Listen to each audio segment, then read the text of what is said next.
Welcome back to another episode of the Dragon's Den podcast. Today, it is my absolute pleasure to have on both of the Stone brothers, Chief DJ Stone and Chief Shannon Stone. DJ currently serves as the training chief with the South Walton Fire District, and Shannon currently serves as the fire chief for Midway Fire. They both have very extensive bios, so I'll leave those in the show notes if you want to read them. While making an impromptu stop in Pensacola, I was lucky enough to get both of the brothers over to our rental house and have a conversation about fire stuff. We talked about everything from why they started 850 Firemen, PTSD, the importance of training, their experience with teaching on the circuit, both of their recent position changes, mentorship, and much, much more.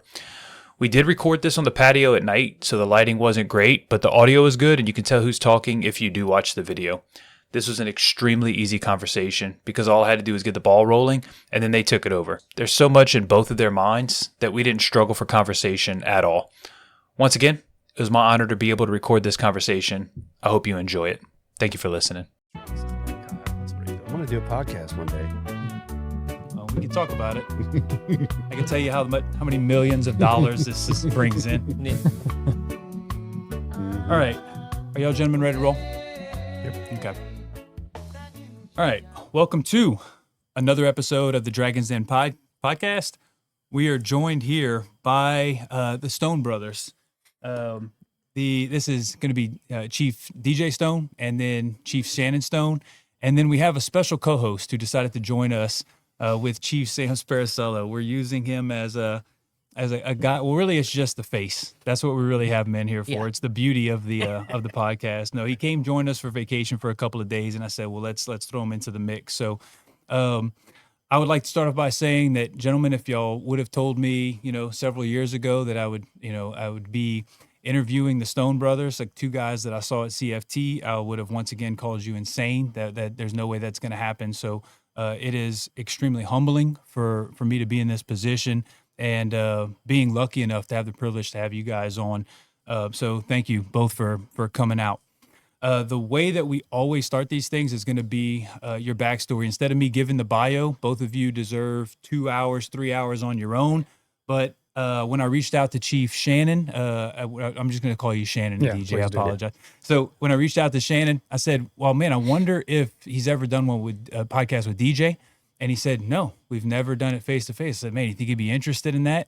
And then said, sure. So I am very excited to not only have either of the Stone brothers, but now we've got both of them together. And you said you enjoyed y'all's conversations together. And so I'm looking forward to that. Instead of doing a full bio on each of you, we'll do a quick backstory and then your origin story through the fire service, and then we'll start jumping into the several things that we can talk about tonight. So if you want to know Chief Sparacello's backstory, he was like episode number 4. So just go back and watch that. And I'm gonna have to watch that. Yeah, it was. I was gonna ask him questions tonight. Yeah, if you have some time to kill, Yeah. So anyway, Chief, we'll start with the older brother. That makes keep saying Chief. We'll start with the older brother, Shannon, if you don't mind. Please. Yeah. Yeah. So welcome to the Dragon's Den podcast. Thanks for being here. Yeah, thank you so much, man. It's really cool you guys are coming up here to the 850 area and we have an opportunity to get together. So thank you guys. Yeah, no problem. Yeah, I'll make it brief. I started my career in 1990 with the Destin Fire Department, which is about 25 miles from here. Did 4 years there and went to the city of Fort Walton Beach in 94 and did a career there and worked my way, starting as a firefighter paramedic up to the rank of battalion chief, and retired from there 5 years ago after 10 years as a battalion, roughly 9 years as a captain, and the rest as a firefighter. And I was fortunate enough to have an opportunity open up for a deputy chief's position here, and where we're sitting here, this is in the smack dab middle of my district, Midway Fire District, right outside of Pensacola, Florida, and it's a young, small department, kind of the first generation department, and the then fire chief basically wanted me to come in and do what you guys see at CFT and FDIC and that type of culture and that type of operational philosophy, and so it was a really unbelievably cool experience for me to come in and to help be a part of building that organization. And they already had a good foundation that helped, that really embraced it. In August of this past year, my fire chief unexpectedly decided to take an early retirement, which happens to be a very close friend of myself and DJ. And I found myself in a position again of considering to move up to a position that I'd never planned on doing, because starting battalion chief, I never planned on being a chief. And then after thinking about it closely, and my then fire chief really encouraging me to do it, and my brother, he and I sitting in Texas when we were at a conference together, and he gave me my own advice. I don't know if he remembers this, but he said, "If not you, then who?" That's what you always say. Yeah. So now I'm into a whole different role and position. And I've been fortunate enough on that 34-year journey to have, my little brother, my younger brother, come along with me, and roughly about 10 years after me. And it's probably one of the coolest things that I've had in my adult life, is being able to share, the love of this job with my brother, and who now is, after many, many years, is considered one of my best friends. So I jokingly said earlier before we came in here, is like, this is just going to be us having a conversation, because every time we get together, which is probably, a couple times a week, he only lives a mile from me. Our families are close. All of our kids grew up together. Excellent. That's probably what you would get. But DJ worked his way up through the ranks. I'll let you tell his story. But I mean, he followed a very similar path that I'm following. He just works where the money is, and I work where we don't have quite as much money as they have where he's at. So It's almost the same path. Sure. No surprise, right? We tend to emulate those that are older than us, our brothers or mentors or whatever. But my journey wasn't as defined as my brother's. What he didn't mention is our dad, who just passed away earlier this week, was a local assistant fire chief for 23 years, Ocean City Wright Fire District. And when we were growing up, our parents divorced early in life. And, in that journey, I spent a lot of time with my dad on the weekends. He lived in a different part of town. He was the assistant chief at the time. And I spent a lot of time responding to fires with him on the weekend. He had an old Caprice, like an 89 Caprice Classic. Remember that? mm-hmm. 4-door, just big box Chevy, man. And we would scream down Eglin Parkway or the local streets responding to fires. He would only go to fires. And of course, 10 years old, right? You want to go to fire? Yeah. Of course. So Sure. It was awesome. That's awesome. It I was. think you just posted that picture. Yeah. Yeah. So that's the old box Chevy we used to respond in. And oddly enough, I spent my life at Station 1 on Racetrack Road, Ocean City, hanging out with all the guys my dad was on the job with. It was just part of life. Didn't really consider it as anything that I would do in life, but it was just kind of my orbit. And so I have very fond memories of going to fires with my dad. And just, when you're 10 and the area we live in is working class. So there's some bad parts of town like everywhere else. And I remember specifically one fire we responded to on Lovejoy Road. And we got out, and my dad was like, stand by the engine and don't go anywhere. It was at night, kind of a bad part of town. And I just stood there and I watched the guys work. And it was cool, so cool. But I never considered it would be anything that I did.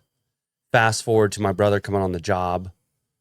And you let me know if I don't get this right, but brother graduates high school, and my dad basically said, I'm not paying for college, but I'll pay for you to go to fire academy. Shannon's like, well, True story. I got nothing else to do. I'll do that. And he sort of stumbled into the job that way. Mm-hmm. He stumbled into the job, did 10 years. When he was doing that, I volunteered for a very short stint in Niceville, and I was like, nah, this ain't for me. I'm more of a creative, play music, just screwing off until a very old age. And then I met my wife. Fast forward to my brother saying, hey, listen, you should just go be an EMT. That will get you by while you put your wife through nursing school. Did that. The place I was working, Walton County, Florida. Right now I work in South Walton Fire District. At the time, the fire district took over the ambulance service that I was working at there, and I lost my job. Mm. So when I lost my job, I was like, man, I don't know what I'm going to do. Basically, my dad, I remember it. It was right here in Midway. We were at Arby's. He told me, you got a family? I had a baby on the way. He said, get your head out of your ass, go to fire academy. Of course, he, brother was in my ear about it. But I never thought it was my journey. It was my job. So at the time, I'm like, I got nothing else. I got to provide. I'm going to go this route. I'm unsure that I could do it. And I'd already had my EMT, and I enrolled in the fire academy, and everything just lined up. All the doors opened, all the opportunity opened, so much so that I was almost to the end of my fire academy, and he said, hey, the city is doing a hiring. You should come out and test. I'm like, I'm not certified. I don't think they've hired anyone uncertified at that point. I said, man, just try. Well, as luck would have it, it's not luck, but as luck would have it, that opportunity proved fruitful for me because I was the only guy that was qualified with my EMT. Right. Everybody else didn't, if I remember correctly, didn't have the standards. I'm telling you a long story to tell you kind of how I got into the business following him. So he was there, ended up landing in the department in the city that he worked at that was the neighboring competitive department to Ocean City where we grew up. Because I grew up in the opposite department from the city. We all worked, our area here is a bunch of hodgepodge of small departments. So if you went into Fort Walton Beach, generally speaking, there's 3 or 4 departments that cover the area. So I land there, and then from there, the rest is history. I just kind of followed the lead that brother provided. He held me accountable. He held me to a standard. The only time I got written up was when I was late, and he got in me with 2 feet and said, you need to buy like 6 alarm clocks and don't be stupid. Yeah. You can't be late. Like, grow me up a little bit. Right. Sure. And so I just followed that example, and he was able to kind of guide my path and keep me straight. My dad had been off the job for a while. Shannon was able to run some fires and some calls with him. And my dad locally was he was a tactician, highly respected, but he was a bit harsh on the personal side of things, but very good at his job. And brother followed in the same footsteps. And so naturally you want to rise to the occasion, right? We rise with the tide. You typically don't sink. And I tell people all the time, because where I work now, there's a lot of what I call legacy firemen in my job in South Walton. And here's the ironic story to South Walton taking over the EMS. Now, when I retired from Fort Walton Beach, I did 22 years there. That's the job that hired me to come on as a training division officer. Cool. Yeah, Oddly enough. That is pretty cool. 22 years later. Yeah. And it's welcome with open arms. They're just a big family, super positive. It's just been a great experience. Anyways. Just following that path that my brother and my dad carved out, was good. It's a good weight. And I tell legacy firemen all the time at South Walton, it's a good weight. Your dad is highly respected. Don't shy away, rise to the occasion, or get out. It's that simple. This job ain't for everybody. Sure. Everybody knows what T-safe means. Remember that saying? Yeah, yeah. Seen the video from Miami City? Sure Right? have. Miami City? Yeah, this shit ain't for T-safe, Yeah. T-S-A-F-E. This shit ain't for everybody. And I say that every time. Every new class, rookies I get, every person that's a legacy fireman, you better not be doing it for your dad or somebody else. So you want to hear an interesting story I've never told outside of just friends? Well, of And course. the statute of limitations can apply now. This was back in the early 2000s, right, when you came on?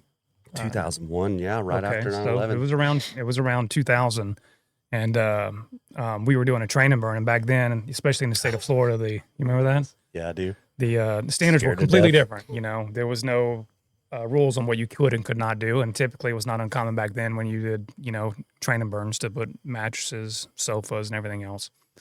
And I invited him out, and I was a pretty young captain. I want to say I'd been a captain like a year or two at that point. And so I was involved in running the train and burn, and he's like, yeah, I'll come out.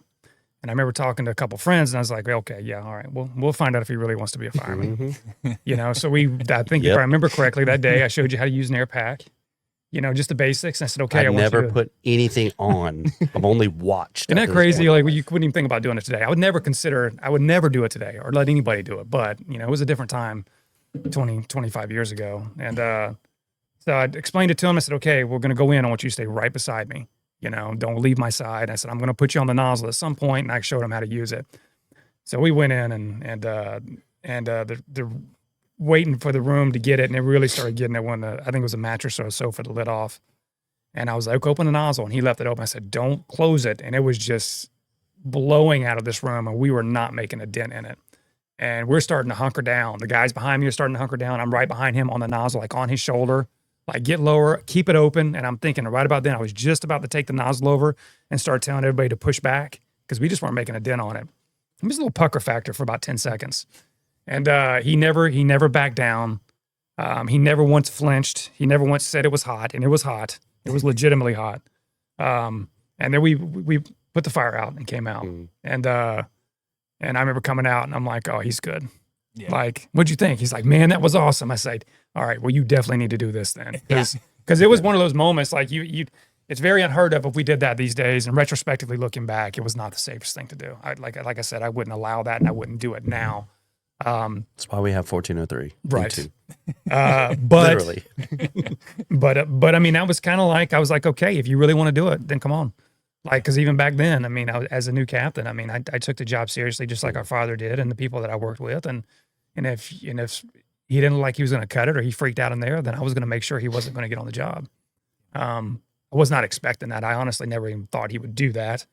But that was I guess that's part of the story of how you got in the fire department. And I'm not a natural risk taker at all. Like, at all. But I know one thing, I ain't no punk. Like, I ain't gonna be the guy to punk out, give up. Yeah.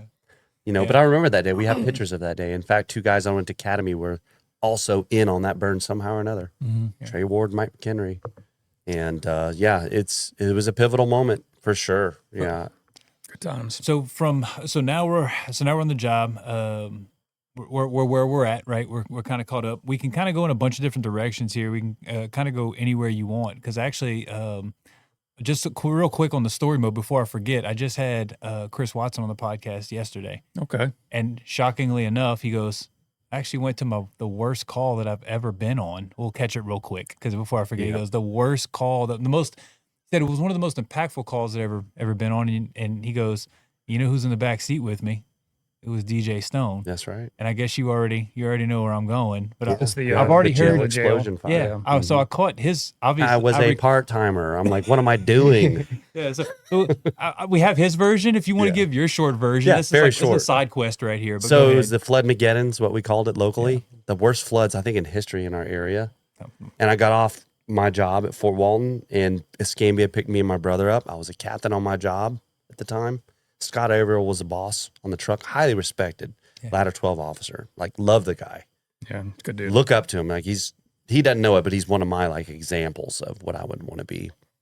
And anyhow, I make it over there. I'm driving through floodwaters, through Gulf Breeze, up past halfway point of my door on my truck. I call my wife. I'm like, hey, I'm going to go into work part-time. She's like, she made some comment about, I don't know if you should go, it's flooding. I'm like, oh, it's going to be a good shift. Right. So I go in and all day, man, we're just running just flooded related calls. Yeah. So we lay our head down, go to sleep. And then I don't know, it was midnight or something like that. Yeah. You said it was like 2 a.m. They had gas leak reports at that jail for days. And it finally lit off and exploded and blew up the Sally Port. And there was a collapse. There's people trapped. There's people dead. We get there. And if I remember correctly, it was their Engine 3 squad. I think is what they call it, Squad 3. Squad 3 now. They're kind of heavy rescue engine. They were down in the hole getting guys out. And the one thing I remember about that call, other than being like the sketchiest calls, probably one of the top 5 for sure I've ever been on, was as soon as we I think we were second or third due. As soon as we pulled up, I remember distinctly opening, I was behind the officer, behind Scott, opened the door, and the gas guys were right in front of me, frantically digging, trying to find the check valve to the building. They still hadn't found it at that point. Gas was still freely flowing. And I remember swinging the door open and smelling gas. And I stepped off and looked at Scott and I said, do you smell that? He's like, yeah, let's go. I said, all right. Again, I ain't no punk, right?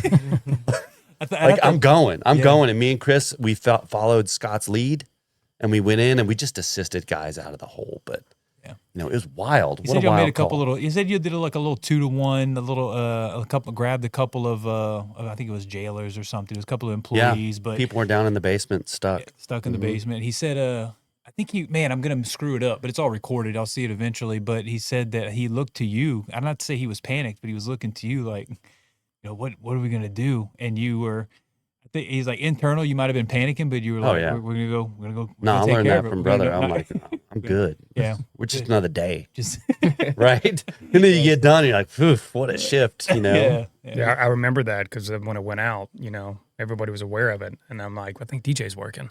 Is he working ladder 12? And I'm like, oh shit, he's on ladder 12 today. Because that was a heavy call. There's been a handful of them in the Panhandle. And that's probably one of the heaviest calls that's gone down in the last 30 years. I mean, it was as serious as it gets. Yeah. It was there's not too many times I've been nervous in my career for him, but that was definitely one of them. I was worried, and it was good to hear from him when it was all said and done. No doubt. You know? No doubt. Yeah, that was a little. Yeah. We rabbit holed a little bit. So from there we can kind of go wherever you want. Maybe how 850 Firemen started, because I mean, wherever you want to go, kind of in your journey. I know that I met y'all I didn't meet you. I saw you teach anatomy of a rescue or anatomy of a grab. What'd you call it? Was it rescue or grab? That a grab. Probably grab. anatomy of a rescue when we Anatomy- did I it. think Yeah, it that was might have been anatomy the of a first version rescue. of it, I think. Mhm. Yeah. But that's where I saw y'all teach in February of 2022. And then, you jump on Corley's podcast and you start seeing all the people and you're like, oh, what about more about DJ? Well, he was over here doing this podcast. And then I find 850 Firemen, and I hear you do your speech. I'm kind of wondering, for me, I want to talk about what y'all want to talk about, but for me, what inspired you to, clearly you're passionate about the job and you said, I want to share a message. I want to talk about stuff. Discuss that process. You had mentioned something earlier before we started about when we were asking you about your podcast, and one of the things you said is that you wanted to bring some of the local stories there in Louisiana, and that was very similar with us. We were coming back from the Orlando Fire Conference one year, having a discussion, and we have a lot of very talented guys in the Panhandle, and a lot of small departments. We're a little different than the rest of Florida. There's not a whole lot of large departments, but there's a lot of small departments that work together that, in theory, if you combined them, like in South Walton, would be a good sized department. But there's a lot of really talented people, and we jokingly say the Panhandle is the forgotten part of Florida. You talk about Florida, there's two things to tell you: Disney World, Miami. Well, we ain't either one of those, and we're either, and our culture is not Real like it is down Florida. there. Yeah, sure. And we wanted to do something to represent it up here, and we were talking about it on the way back, and it was DJ's idea because we were trying to think, well, let's just do a Facebook page. That's when the social media really started kicking off. He goes, well, 850 Fireman, that's my email. And I was like, that's it.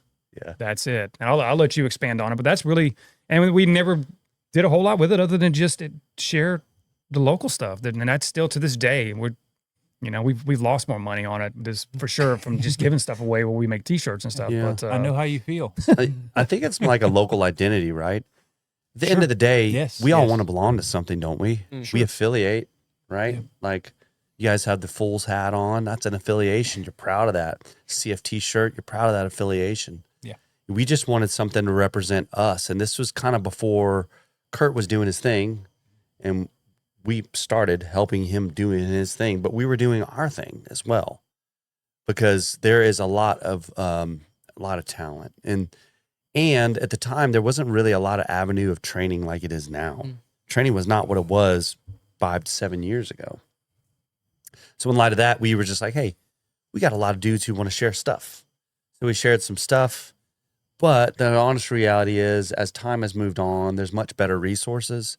We've just dialed it back, and more it's just an affiliation. It's a representation of where you're at. Yeah. And the cool thing is there's people in Hawaii, there's people in New Hampshire, there's people all over the country who have adopted the same sort of area code identification of where they represent, Yeah. And fire departments are kind of like gangs in a way, aren't we? Right. Like we want to represent where we're at. You guys want to represent Lafayette, different parts of Louisiana, because I feel like Louisiana is one of these. It's almost like still a blank sheet of paper in the training world, and you guys are on the forefront of it, along with Reagan Underwood and these guys at Lyft, right? Yep. On the forefront of that identification. I feel like early on, us combined with Kurt's efforts, we're putting our region on the map. Escambia County, as an example, is one of the departments. They probably per capita have some of the best officers in this region. They do a lot of work, and they're focused on being into the job. And that's been a heavy hand in our influence in the area. Chris Watson's one of them, right? Joel Richardson's another one that no one talks about. that's local over there. He's one of their training division officers. There's a ton of really talented guys that need the platform. I brought Chris Watson in. We'll get back to 850 Firemen in a second because of specifically to you, Shannon. But I brought Chris Watson in because I had Chief Sparacello have me sub in at Small Town for a quick search class because Rob was out. But anyway, I teach the class, and we're doing hands-on search stuff. And you got an idea of what you think a search should look like. You're trying to explain it to the guys. Here's how I think you should move across a building. And Chris Watson was dialed in. Yeah. It was like I didn't need it. I literally, when he came out, I was like, I shouldn't be teaching this. You should be teaching this. You are 10 times better than I am. And I was like, I got to talk to you. And he goes, well, I kind of do teach. Very humble, very nice. I do teach a little bit with the Frog Group, the Florida RIT operation group. Joe Richardson and those guys, yeah. And so I was like, I got to talk more about Navy and all this other stuff. He's got this background. I said, I want to just talk to you about why you're so good at the job because it's not an accident. That's what I told him in the podcast. It's not an accident that you are really, there's levels at conferences of where the guy's skill sets are at, and he was just super focused. So that was why we had bought Chris. That's why I bought Chris in to just talk to him. But back to 850, even though it kind of, he said, it's more of just an identity thing now.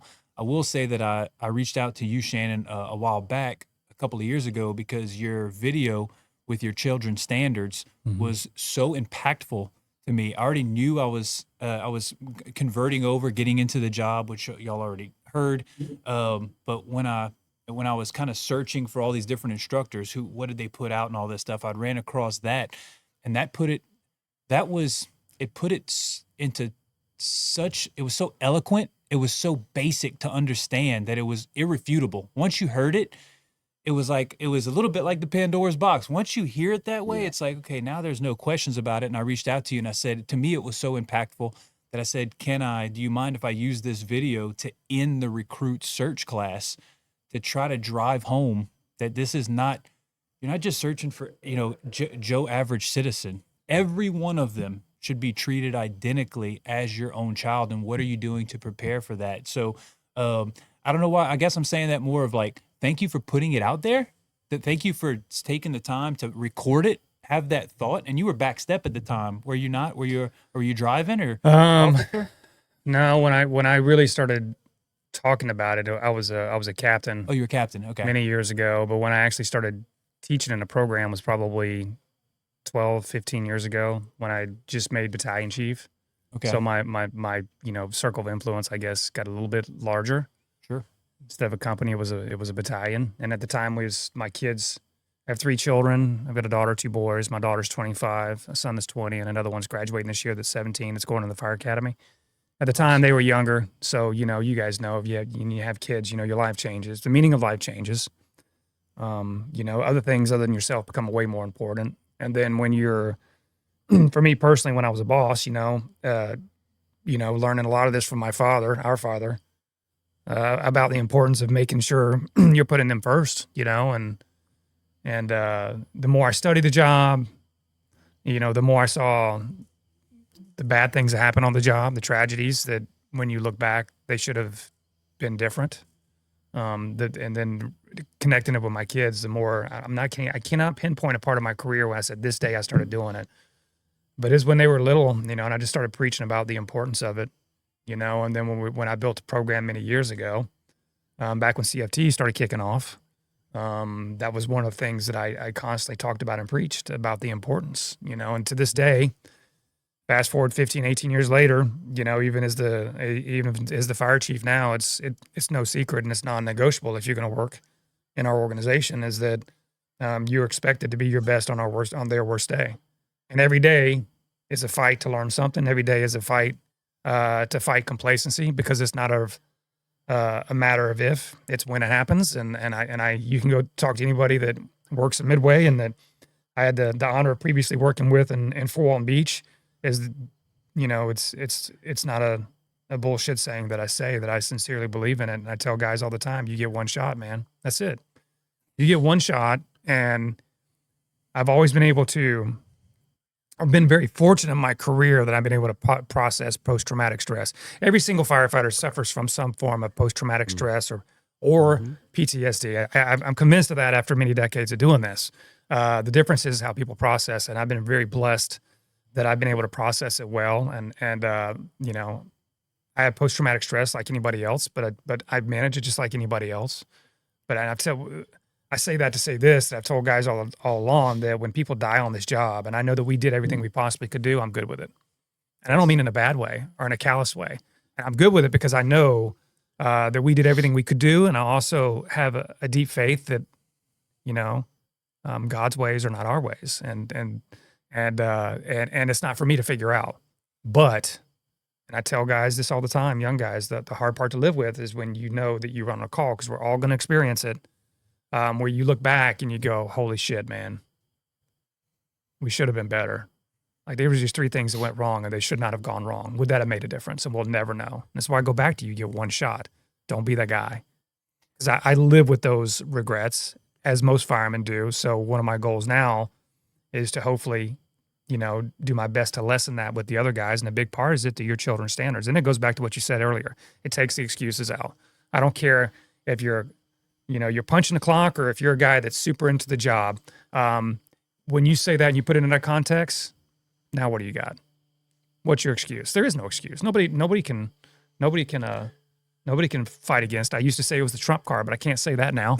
You know what I'm saying? Offended. But the point is that, and I encourage guys to use it, you know, again. to share with their people, you know, and that's the unique thing where I'm at now is that obviously oddly enough, I never thought I'd be in this position, but I am the final say on what we do. And I don't mean that egotistically, because when I say I, it's we, it's me, it's the battalion chiefs, it's the organization. We set the standards that we all buy off on. And I can give you examples of that. But now, you know, it's one thing I will never do is I will never be that chief that becomes disconnected. But that being said, I'm very lucky because I work in a small organization. Put me in a 15, 20 station organization, and I'm already realizing as a chief, that can be difficult, but that's when you just got to understand and put the right people in the right places, starting with, you know, in my case, I've got a really, really good deputy chief promoted, and he's doing an amazing job, you know, and you put those guys in the right places. You take guys like you guys and put them in the right places, you know. Do you think part of the passion behind that message is for years you heard, well, they're already dead before we got there. Well, you know, water supply issues. Well, you know, excuse. Yeah, that's part of the 100%. Yeah. Yeah. Yeah, we've talked about it a lot, right? You know, I mean, it's one of the worst sayings you can, and this used to really, really bug me. And when I was younger, I had let's say I was less diplomatic, right? I'm older, I'm wiser now. I stop and think before I speak almost every time now, compared to when I was a captain. I sometimes didn't do that, and that used to really just set me off. Well, they're probably dead anyways. Bullshit. Yeah. That is speaking nothing but complacency.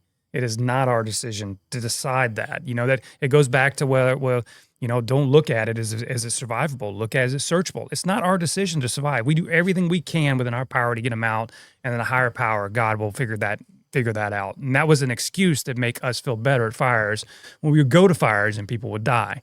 Well, they were probably dead anyways. Well, yeah, you know, that's like saying, well, the fire went out. Well, no shit, the fire always goes out. Right. You know, that doesn't make it right. Or how about this one, right? Nobody got hurt. That's right. We're good. Nobody Everybody got hurt. goes home. High fives, you know. Those reek of complacency, and really, you know, they're designed to make us feel better about bad situations. The key to that is to be proactive, to create a culture where hopefully we're not in a position where we feel like we need to say that. I mean, it's always going to happen. Tragedy is part of this job. However, I'll argue that you know, if you build the right culture, you make training a priority, you hold accountability, which is one of the best things you can ever do for firefighters and organization, is hold accountability. Contrary to what people think, that keeps people on the right path. It does what Scott Thompson refers to all the time, is it positions them to succeed, as opposed to not holding accountability. You are letting them drift towards failure. We do more of that, then we'll have less talk of, well, they were dead anyways. Well, right? risk is less risky when you the educated and calculated. And I'm thinking of a fire. I used to live in Fort Walton for a little bit. My brother's shift, I think you were one of the captains on the truck engine that day. Hard, tough fire, middle of the summer, hot, ripping fire, just multiple alarms. The whole place is going. Crew makes a push. collapse in the middle of the house. They back him out. A strong report of possible entrapment, right? And I'll let him finish that one. And I got photos of it. Some of the one we told we couldn't go in. Yep. Yeah. By some chiefs who were just like, oh, well, the roof came in. You can't go in there. I'll let him fill the rest in because it was frustrating at the time. Yeah, it was one of those ones, if you could go back and replay, you'd certainly do things differently. We ended up sending a couple guys to the hospital that day because the heat was so bad. And to make a long story short, the deputy chief who's in command pulled everybody out to go defensive. And in his defense, it was pretty bad, but we still had some pockets of survivable space. And back then we did VES, but VES was more of, the couple of captains, me being one of them that kind of went against the grain, because it's just kind of crazy to think that certain parts of the country back in the 2000s were not doing VES. We were no different. And I requested to VES a window on the Bravo side, a bedroom that clearly was still searchable, and they denied it. I requested twice, and the deputy chief told me no, you and your company will not go inside the building. Couldn't you see in the window? Yeah, you can see in the window. We had decent smoke conditions, but it wasn't involved in fire. And anyhow, long story short, we found a guy on the other side of the bed, an invalid that was handicapped. Yeah. So now whether would he have survived or not, I don't know. But what I do know is if we would have went in, there would have been a higher chance. And who knows? We don't know that. And I say I learned a valuable lesson because I am not saying we should go against what chief orders, what they tell you. But at that time, the chief that was in charge, again, you mentioned this earlier when we were talking, people get this confused sometimes. He was a good man. Was not the best instant commander, not the best leader, but he was a good man. So sometimes we get that confused. And I knew this. And in retrospect, I would have not asked for permission.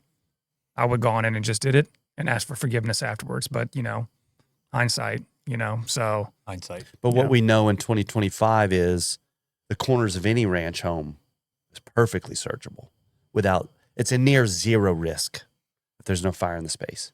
If you're on a corner of a house, near zero risk. Didn't know that then. Information's different now. And looking back, we take that lesson. That was probably 2003. Well, here's the takeaway too: is that some knew it, myself and other officers, and then the ones that were running the fire didn't see it. All they saw was fire through the roof and a 3,000 square foot home in multiple areas, and they're just the default is defensive. When the reality is, and in ranch style homes or residential homes, even lightweight truss built, the corners, the walls. There are so many areas that you can, for lack of a better word, safely get in and get out, even with multiple collapses in different areas. This is why when we have attic fires and, single story, ranch style, light truss homes like we have here in this part of Florida, I'm sure you guys have in Louisiana as well. Sure. As soon as it starts getting through the roof, we're not pulling people out. Get on the roof. Your tactics start changing on where you put them inside. But if you pull people out the minute that it goes through a truss roof, you're going to lose the house. So there's a lot of safe areas that you can work, and that same tactical concept is even more important than understanding the searchable areas. Can I break a trust myth? A trust myth, not trust, but TRUSS. It's your podcast. Go for it. A trust myth, my opinion, inserted here. Not the opinion of the organization I work in, DJ Stone. Sure. The trust myth is catastrophic collapse on a residential ranch home. Lightweight. It's absolutely false, in my opinion. Absolutely, unequivocally false. We don't have catastrophic collapses of residentials normally, right? So maybe we don't put people on the roof, but we can put people in spaces. And I am certainly not this super, search at all costs and throw our lives in danger. No, but we got to be smart, man. What did I tell you earlier? Educated. Yeah. Educate yourself, man. Know that there's no catastrophic collapse is a wide span Winn-Dixie. It's not the residents we're in here right now, Sure. And know that. Sure. All right. I'm gonna bring you back. Sorry. Back so we don't rabbit hole too much. No, you're good. You're fine. We're gonna wrangle you back Edit. in. I want to back up to teaching. I want to pull you back because at some point, 850, you wanted to start to share the message, create identity within the area, that type of stuff. But at some point, y'all went down the path of y'all end up teaching with CFT, and I want to say more. Let that guy start. Yeah. Because y'all both have taught, that's the thing. You just Yeah. recently came back from FDIC, considered the mecca of Yeah. teaching. You have also been there and teaching. That's not an accident. You don't accidentally, you don't stumble into FDIC with a, go and teach people stuff. So there had to be a path there. And personally, I'm interested in it. So, kind of give you a backstory. Kurt and I have known each other since we were probably 20, 21 years old. He actually started his career in the city of Marietta, which is another small department within the Fort Walton Beach area. And I was at Fort Walton. He quickly went to the city of Pensacola and spent, I want to say, 8 or 9 years there while I was in Fort Walton. And then he went to Escambia County. And then I ended up going to Escambia County for 14 years as a firefighter over there, in addition to while I was working over here. So we were friends and stayed in touch, and we had a lot of mutual friends between the two little small metro areas. So we had always kind of run in the same circles, and he was always big into training, and he gravitated towards training because he loved the job, and I think he gravitated it towards he kind of needed it because fire departments can be exhausting at times if they don't buy off on what we're doing. And I did the same thing in the course of my career.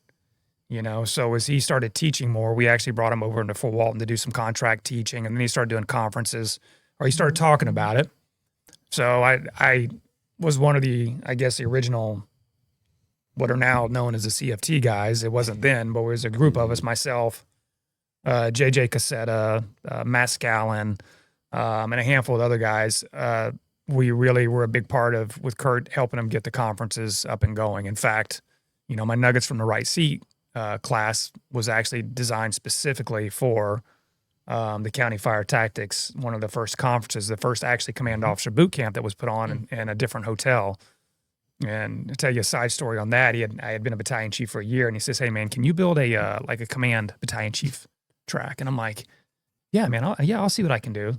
And so I sat down, I tried to spend about a week, and I just couldn't put one together. So I called him back and said, "Man, I can't do it." He said, "Well, why not?" I said, "Man, I've been a battalion chief for like a year, and I don't think I've done one single thing right. Like, how am I going to teach anybody how to be a battalion?" I said, "What I did do is I spent almost a decade, as a captain working on some busy companies, running all over the place. And like, man, I got a lot of stuff I'd love to share, like so many things." And that's what started Nuggets from the Right Seat. And that was one of the first classes we did at CFT. Now, fast forward many years later. Let me pause you real quick, Okay. Chief. There's somebody that's going to watch this that's going to be very mad at me, but I talked to him recently about bringing, that you were coming into the podcast, and somebody said, I'm going to have to go back and research it. Tell Chief that that the Nuggets from the Right Seat was such a good class, and I still to this day use things that he had said from that class so long ago. It is my fault that I don't remember who that individual was, but I will find out. But I wanted to let you know. I wanted to at least pass the message on that it through this chain. They wanted me to let you know that was a very important class to them, and they use a lot of it. I'll find out who it was later. At some point, I'll go dig through text messages. But that's awesome, man. Not bragging, but I'll brag on him. A lot of the stuff that you're hearing in leadership right now, he wouldn't say this. I'm going to say it for him. It's from this class. There's literal other instructors who are very well known that are using stuff that he developed well over 10 years ago because it's good. It's not the point of his ownership, but it's good information. And that class truly has impacted, our region, a ton of people, but certainly outside of the region, he's had a little bit of traction with that class. Well, that's very nice of you guys to say. Whoever that was, I appreciate it. That's a big deal. But I'll track it back down and get back to you. But I had to derail you just for that moment. So I'm sorry. Continue on. Well, thanks. I appreciate that. And here's the reality: is that it's not my stuff. I'm doing no different than what they're doing. I learned it from somebody. I applied it, and I think what that class has done that people resonate with is not. It's not me telling. It's the same challenges. No matter where you go, urban or suburban. And I say at the beginning of the class, the same challenges, they're very predictable. And we don't do a good job at training our officers. And that was what was the beginning of that class is I wanted to do something to try to give company officers an idea what to expect. Because they're going to run across the same challenges, I promise you. And I told him when he made captain. And I can remember talking. I said, "Man, you take 4 or 5 years for you to get comfortable." No, it's not going to take that long. I was okay. All right. It's actually 3 years. Yeah, and there's truth to that 3 years, but anyways. But the point being is that our challenges. That's my rubberhead, Chief. Sorry about that. Put this here so everyone can see it, so. I threw it up there after I got done with the run. I apologize. All right, go ahead, Shannon. But our challenge is the same. And I just took what I learned from other guys guys, books, my own experiences, most of it derived from failure, figuring out what works. You share those stories, and ironically enough, majority of them are the same challenge. Like, and you can always tell when you're doing it because you're looking in the cloud. As an instructor, you're constantly kind of reading the room, and a lot of times that room's going to give you energy. Every time I'm looking around, and it's usually the guys that look like they've been on the job for a minute. Guys probably in their mid late 30s into their 50s, and they're looking at you, and they're kind of shaking their head, and you know what they're saying. Man, I know what he's talking about. I've been down that. I've had that same challenge, right? Right. That's why I think the class has just resonated. Not so much for me. It's just the common things that we've experienced and that I learned from other guys, and I'm sharing with, younger guys. But anyhow, to get back to the original story, I'll give Kurt credit. He and I've known each other a long time. I've learned a lot from him. And one of the things that he did do for me is that he really pushed me hard to get out and instruct more outside of our local area because I did it a lot. If I had to give anybody credit, it was him. He drugged me back to FDIC, as a like an interim instructor, and gave me an opportunity to be introduced to the Engine Essentials group, which was Andrew Frederick's original engine group. So the guys I've met and I've become really good friends Pretty with cool. is kind of cool. Pretty Kind of cool. cool. yeah, it's amazing. And that was probably 12, 13 years ago. And over the last decade, probably longer than that. But it was a savings grace in my career because I wasn't at a good point on my job like everybody else, just some stuff the city was going through.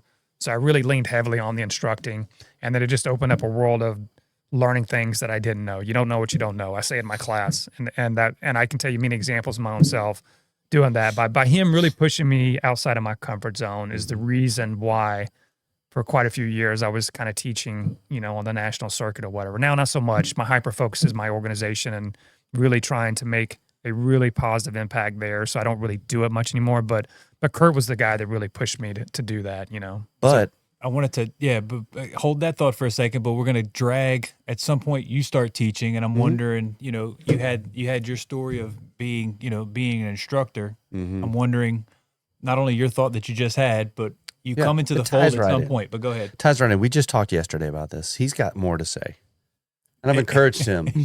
Like, you got more to say. Like, he's introduced me, and Kurt's introduced me to some of my heroes and my mentors, people that have influenced me.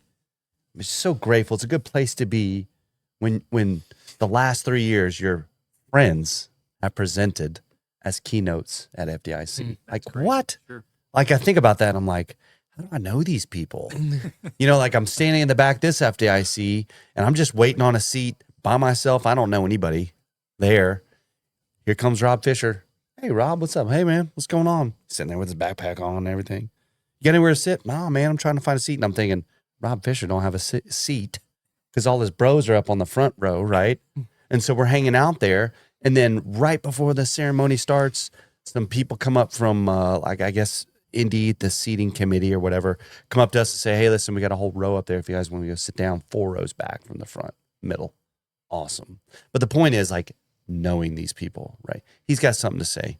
My foray into it, I don't even know if it's a word, but my journey into it is more or less in the background. So one of my hobbies is drumming, and that's for a reason. I don't like to be out front. I don't. Now that I'm older, I'm comfortable with it, but I don't like to. In fact, I'm deathly afraid of speaking publicly up until a couple of years ago. So my journey is I've always adjuncted with Shannon and the group. So I've been part of the CFT team, Kurt, Core, helping my brother. Early on, I helped him do, I think, what was the name of that class? Weapon selections class. So before Elkhart did weapon selection, give you a little education. That class came from this guy right here. Well, not really. All due respect to those dudes in the industry who have created what it is currently. We were doing that because not necessarily a product endorsement, but because we wanted to know the reason and the why behind nozzle reaction, flows, good packages, all of that. And then here comes Stretch doing the most amazing marketing scheme on the planet ever. Like, it's incredible what he's done. For the record, they do it way better than They do. Than we could I ever mean, do it. probably. But we were doing that at Orlando Fire Conference well over 10 years ago. So I helped him. And then Kurt was like, hey, man, a couple times Shannon couldn't make it. Hey, you want to come down and help teach this? Yeah, I'll do it. Hey, you want to team up with Martino from Palm Beach County and you guys do another host class? Yeah, I'll do it. So I just adjunct until I had my particular incident in 2019 of the save we had on a lady in a vacant. Yeah, I know you're probably not going to want to get into it, but I just want to point out that I believe everybody on planet Earth that teaches a search on the circuit probably uses your rescue. Man, I'm honored, man. I hope so. I know. Well, I got it from. Well, I learned about it from when you taught the class, which you'll get into here in Yeah. a second. But like Cobb uses it, and then I took it from Cobb. You got the Horton and Michael Horton and their finest hour with the undisclosed agents guys. They use it. I'd imagine and for the reasons you're already very aware, because it comes back to the searchable versus survivable. Yeah. And it was so well documented of you look at it and you go, we can't go in there. And then lo and behold, spoiler alert, there's somebody there. So I'll tell you the truth of that a little bit later. Anyways, that incident happens.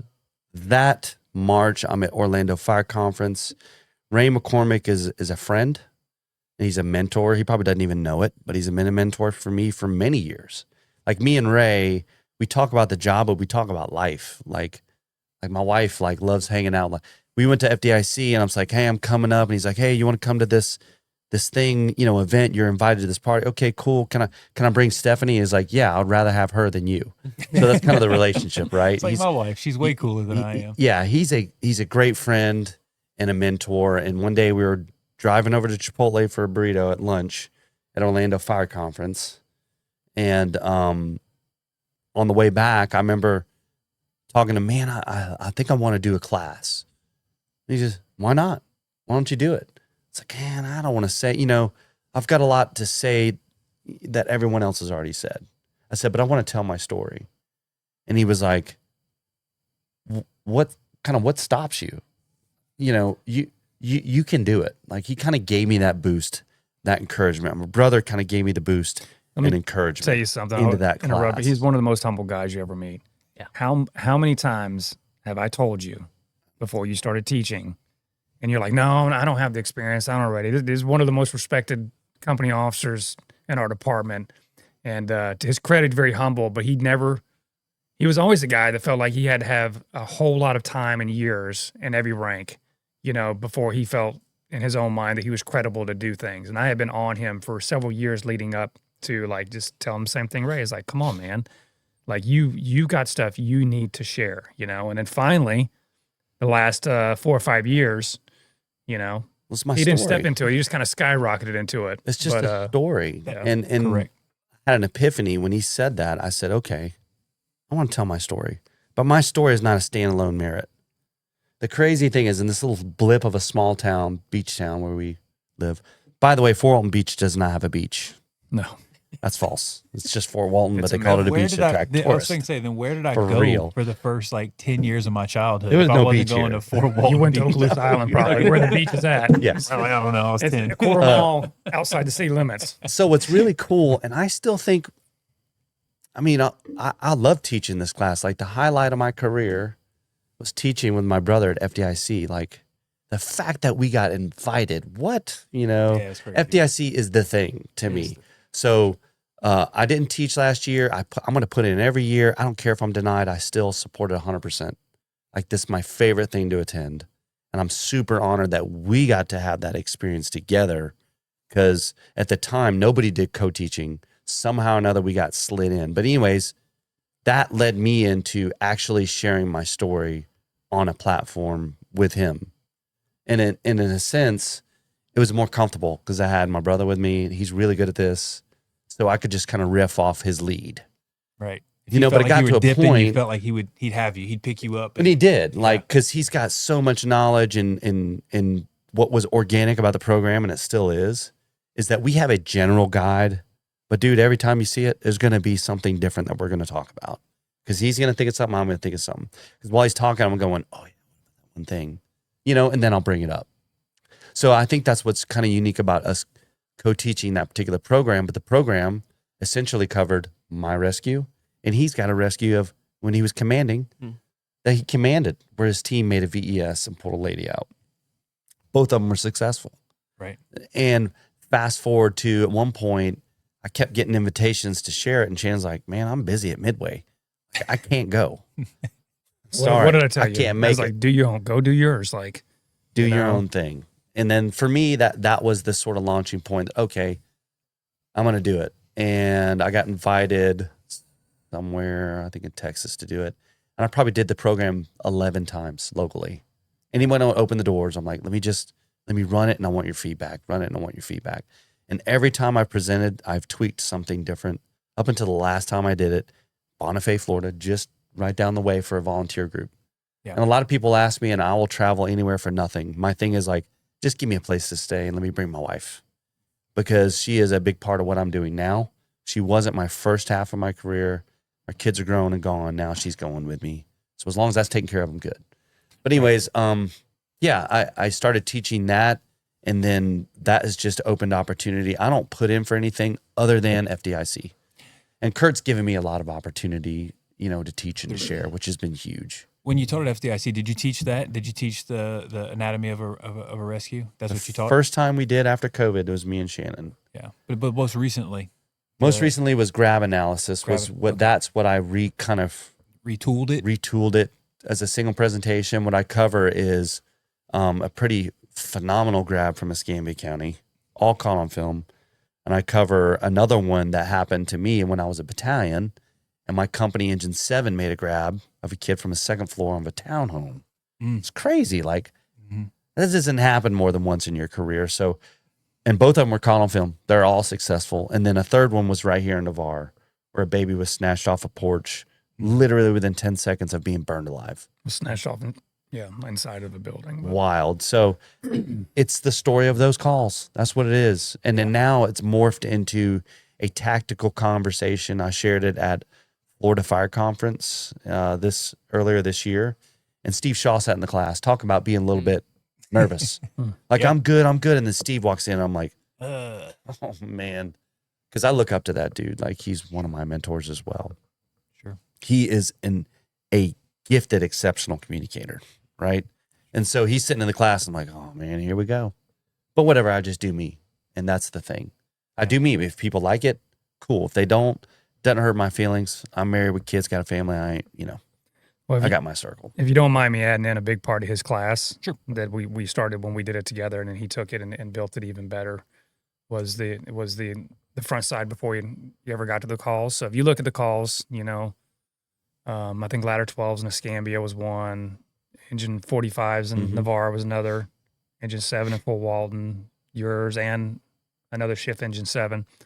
If you look at all those, the front side of preparation is what prepared, those guys to be successful on those calls. Like, they don't, we all know this. Anybody who's into the job knows this, but it didn't happen by luck or coincidence. It happened on a tremendous amount of work on the forefront and just some critical decision making. 5 or 6 critical decisions that were made on those calls made the difference on an individual surviving. Going back to what we were saying, earlier in the podcast, you get one shot.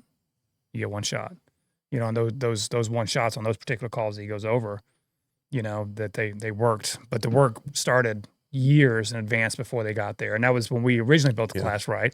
That was one of our messages we wanted to get across, was like, hey, these calls are cool and let's talk about the tactical. But the most important part on all these calls is what led up to the seconds before the tones dropped on it, That is something that I talked to when Chief Raleigh was here yesterday. I told him this, and I also said this on Corley's podcast, is that I'm listening to all you guys speak, right? You're doing the rescue call. You got Chief Raleigh doing leadership.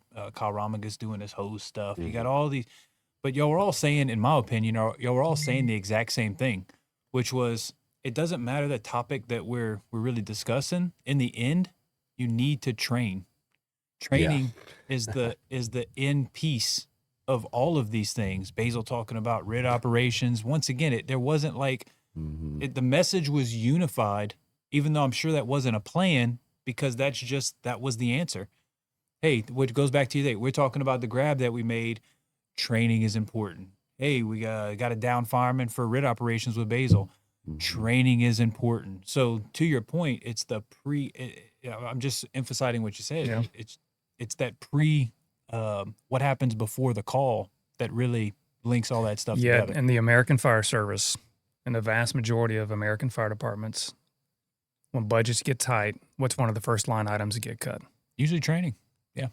That is a possibly. that is a travesty in the American fire service. It really is, and again, one of the unique things that in my position now, and I've said it my entire career, I've talked the talk, now it's time to walk the walk. I said that in the last 2 ranks I've had, and it's the same way. And I've been on record. I've straight up told everybody our training budget will not be cut.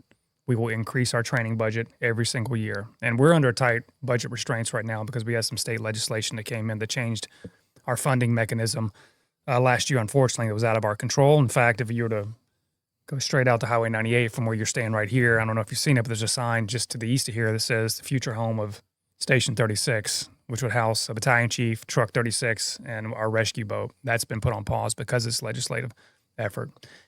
The point being is that, I am choosing differently as a fire chief. We won't cut our training budget.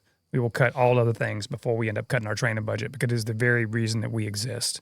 Because we only get one shot, so, and if that philosophy doesn't line up with my fire board or those that are my bosses, which it does, fortunately, I've got an amazing fire board that supports it, then I'm definitely not the right guy for the job. But that's one of the problems we have in the American fire service. And it goes deeper than that. Like, I can sit here and criticize it as a chief, but the reality is there's a lot of tough decisions, because there's usually 3 to 4 different types of career departments, county, municipal, fire districts, at least in the state of Florida.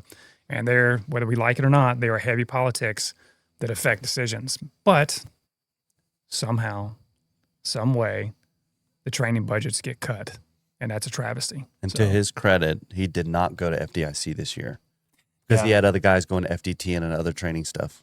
He says, I don't want to dip into that budget and go take for me to go, I want my men to have the opportunity, which is it's serving leadership. It's putting your people before. And it's not, and it's not about me. It just goes back to just what I was saying is like, in order to go to FDIC, you're talking, $3,000 to $4,000 per person. And I can send guys to FDTN for less than that to go to the best training facility in arguably the world, if definitely our nation, with Jim McCormick and Jim and Lombardo and Pressler and Timmy Klett and Aaron Rhodes and all these just amazing guys. It just makes no sense. And here's the crazy thing is, unfortunately, we only sent one guy this year because registration opened at 5 and we went to register at 8 and everything. South Walton got 8 positions. Yeah. Just saying. But the really, it's a really cool thing to knowing people. Jim is just an amazing dude. He's, I've been fortunate enough to become friends with him over the years. And we're actually, me and my deputy chief are going down there in May to shadow the engine class. Me too, right? Yeah, right? DJ too, actually, yeah. Biting myself. Did this just happen right now? Right now. Okay, got it. So Jim's helping us finish our live fire program here in Midway and everything. So he invited us, y'all just come up, man. Y'all just shadow. We'll tag you along with instructors. So of course we're taking advantage of that.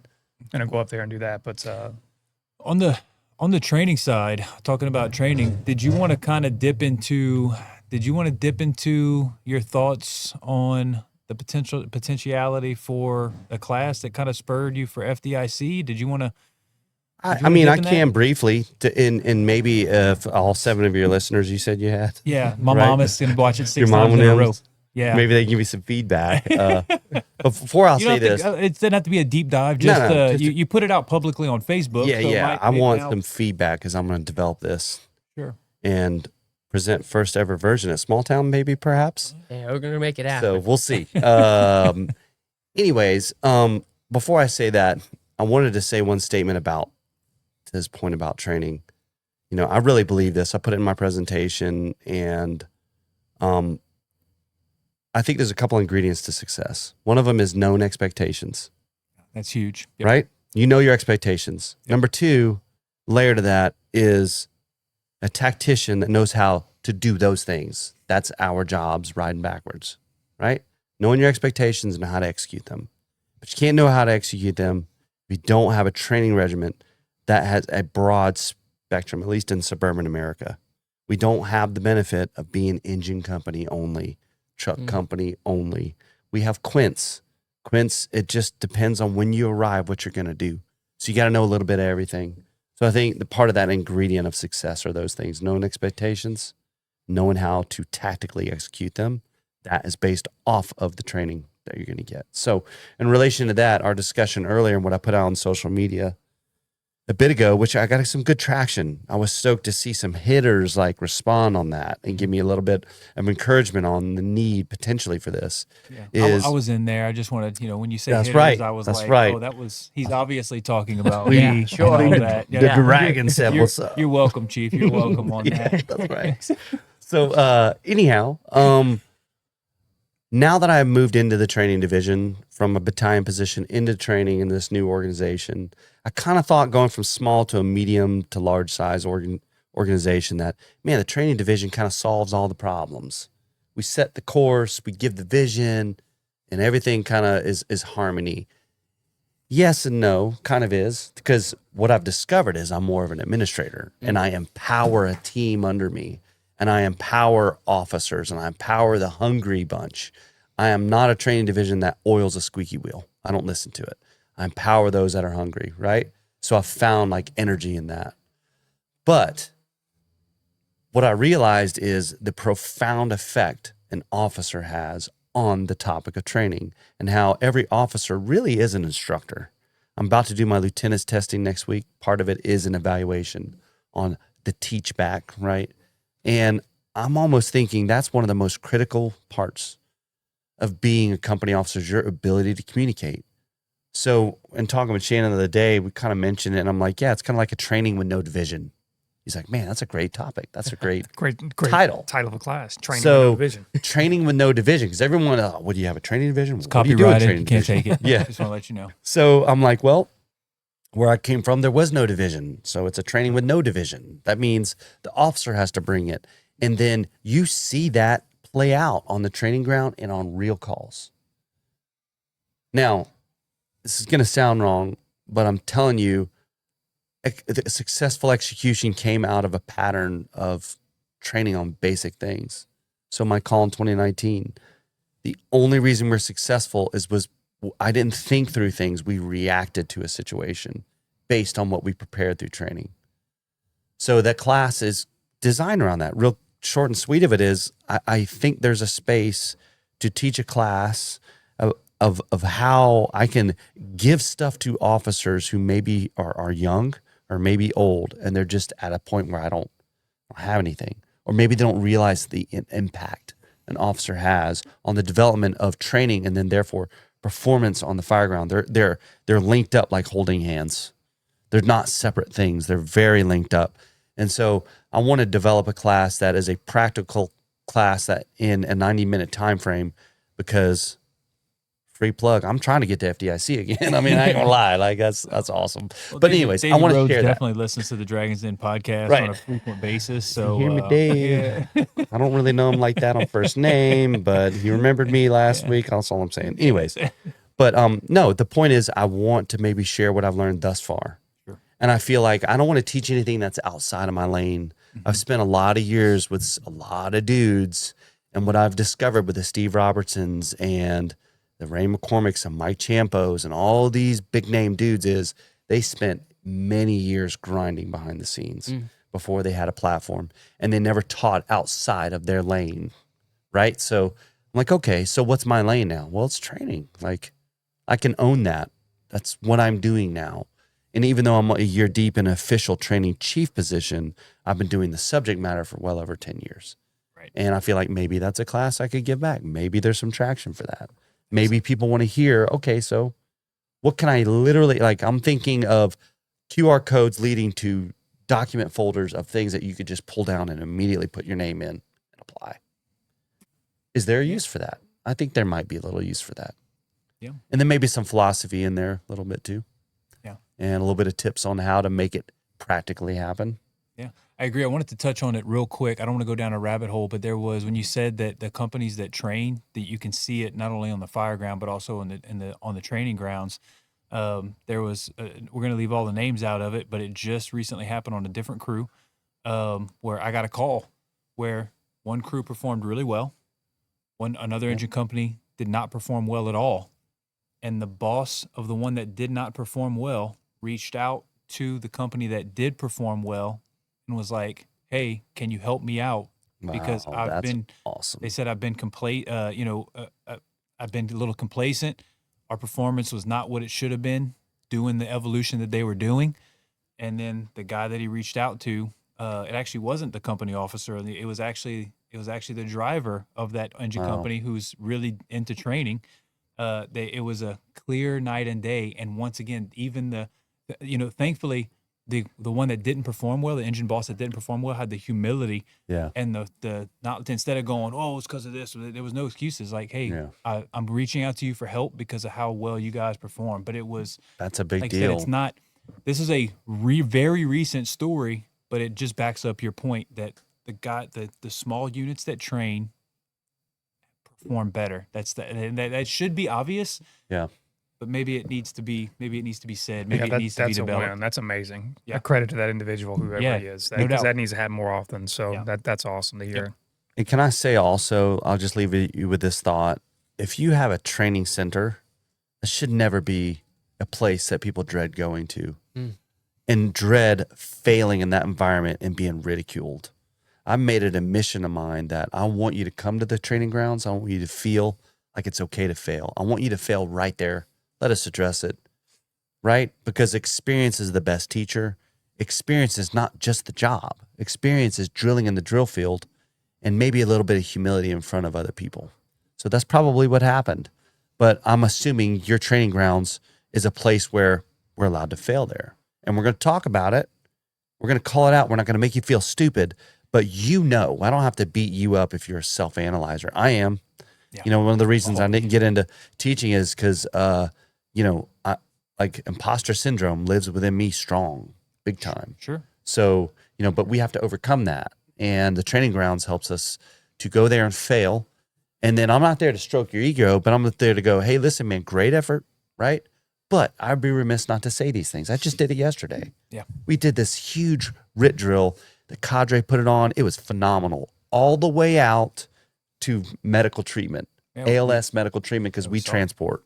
So it was full on drill, and it was not easy. It wasn't a simple win.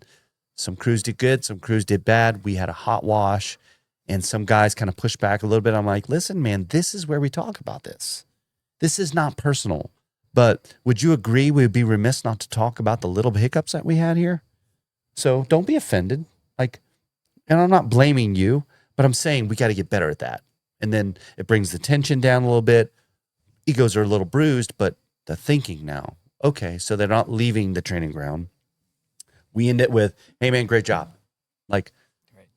Work on these things. We'll come back later and hit it again. And that's been the sort of vibe in the last year and a half. Because I was told when I came into my organization, the training grounds is like punishment. I don't want that to be the connotation, man. That's where we're allowed to fail. But I will say this, to his credit, I just shared this story yesterday with a guy counseling another officer in my organization. He has what's called an operational one-time rule, right? We drill and train. Okay. We go out in the field. You flub a stretch. I'm going to talk to you one time about it. One time. Hey, don't do that again. If you do that again, I'm no longer going to be your bro. It's going to write-up or whatever it has to be, right? I'm going to pull the trigger, and it's going to be a difficult conversation with some discipline, perhaps, depending on the situation. If in the field you're screwing up something fundamental that we drill on and we should be getting right, because we can't mess up in the field. And I'll add to that, the key component to that is that in between, the accountability and the mistake, and that's where we as officers, we help you succeed, because I ran into, man, I could go into probably 20 different rabbit holes on this training thing, but I remember occasions where I'd get guys transferred to me as a captain, and they just really didn't know what they should know. They've been on the job 5, 6, 8, 10 years, and I'm having to show them how the importance of getting 50 foot at the door. Like, who doesn't know that, right? In our minds, right? And I remember a chief, it was David Messerschmidt, one of the chiefs that, that I probably learned, the most from my career at Fort Walton. I remember him one day telling me, he says, but did you train him? I'm like, no, Chief, I just got him. Okay, but did you train him? No, I have not trained him. I just got him. He goes, well, I'll tell you what, you go train them. And if they make the same mistake again, come back to me and have a conversation, and we'll have a different conversation. And that was really many years ago, the beginning of the kind of the one chance rule or whatever you want to call it. I had to come up with a name for the class. But basically what it is like, hey, listen, I'll let people know coming in. Like, you're going to make mistakes. I'm going to make mistakes, and it's okay. Like, it's unavoidable in this job. But what we're not going to do is we're not going to do them a second time. And I'm going to help you, right? And that was the whole thing, is that you make a second mistake, the conversation is going to be different, and the training is going to be different. And what I found over the years is that it's super, super successful, because you're positioning your people to succeed, because you're owning that mistake with them. You know, one of the coolest compliments I've gotten it several times in my career. One specific, I'll tell you, I'll throw a name out there, Nate Sutrick, who we worked with for years. He was a new captain, transferred to my shift, and I brought him in. And one of the first things I said is, hey, Nate, you're going to make a lot of mistakes, man. It's okay. You know, I said, it's just the nature of the job. That's why I got you downtown working with me. I'm going to work closely with you. You know, you've got an amazing potential. You're going to be a good captain. But I can tell you, the first 4 or 5 years, you're going to learn more from your mistakes than you're going to learn from. Anyhow, fast forward many years later, now he's a battalion chief that I retired. He came back and told me this cool story. He goes, you know, one of the things you said to me that just immediately put me at ease, because I was really worried when I came to your shift, is you told me it was okay to make mistakes. I was like, wow, yeah, that's pretty cool, you know, because we're going to.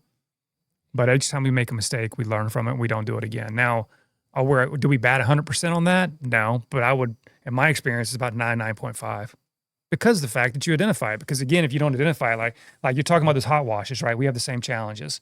And our jobs, in my organization, the deputy chief especially is responsible for the training. And on the higher ticket items, I say the higher ticket items, we just did RIT drills. I was heavily involved in that as well. And we explained to them over and over, listen, our job, guys, don't take it wrong. We're Monday morning quarterbacking you. We got an advantage, right? We know what to expect, but it's our job, because if we don't talk about a small mistake that you made, then we shouldn't be surprised when we make it again.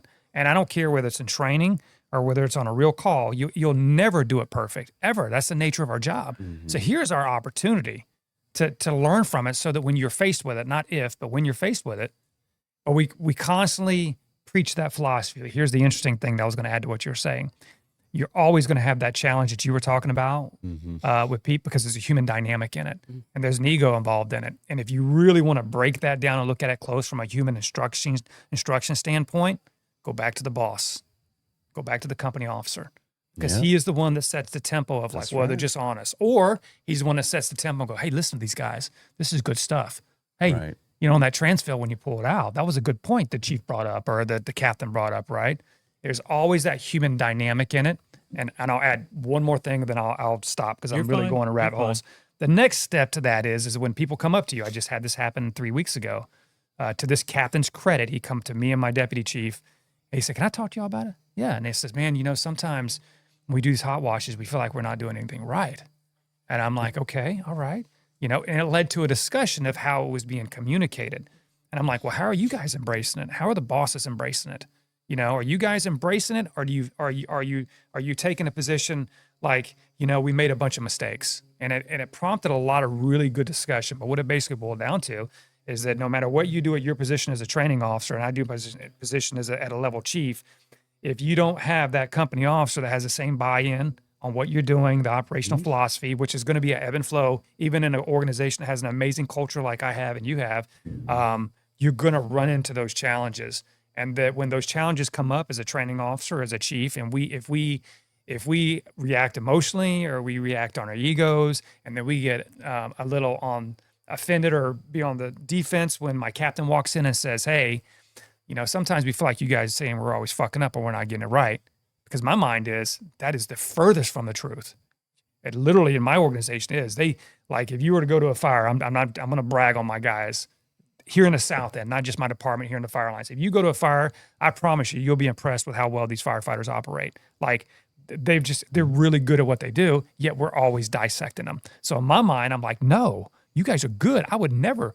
So I can immediately go into that mode of being a little bit more aggressive and arguing like, you're wrong, Cap. That's not the way it is. Instead of going, I'm listening to him, and I'm thinking. Right. Steve Shaw talks about this a lot. Mm-hmm. You know, one of the things that Steve said a couple years ago that I had to reach back out and said, man, that was one of the best things I ever heard you say, that it really resonated with me in my new role as deputy chief.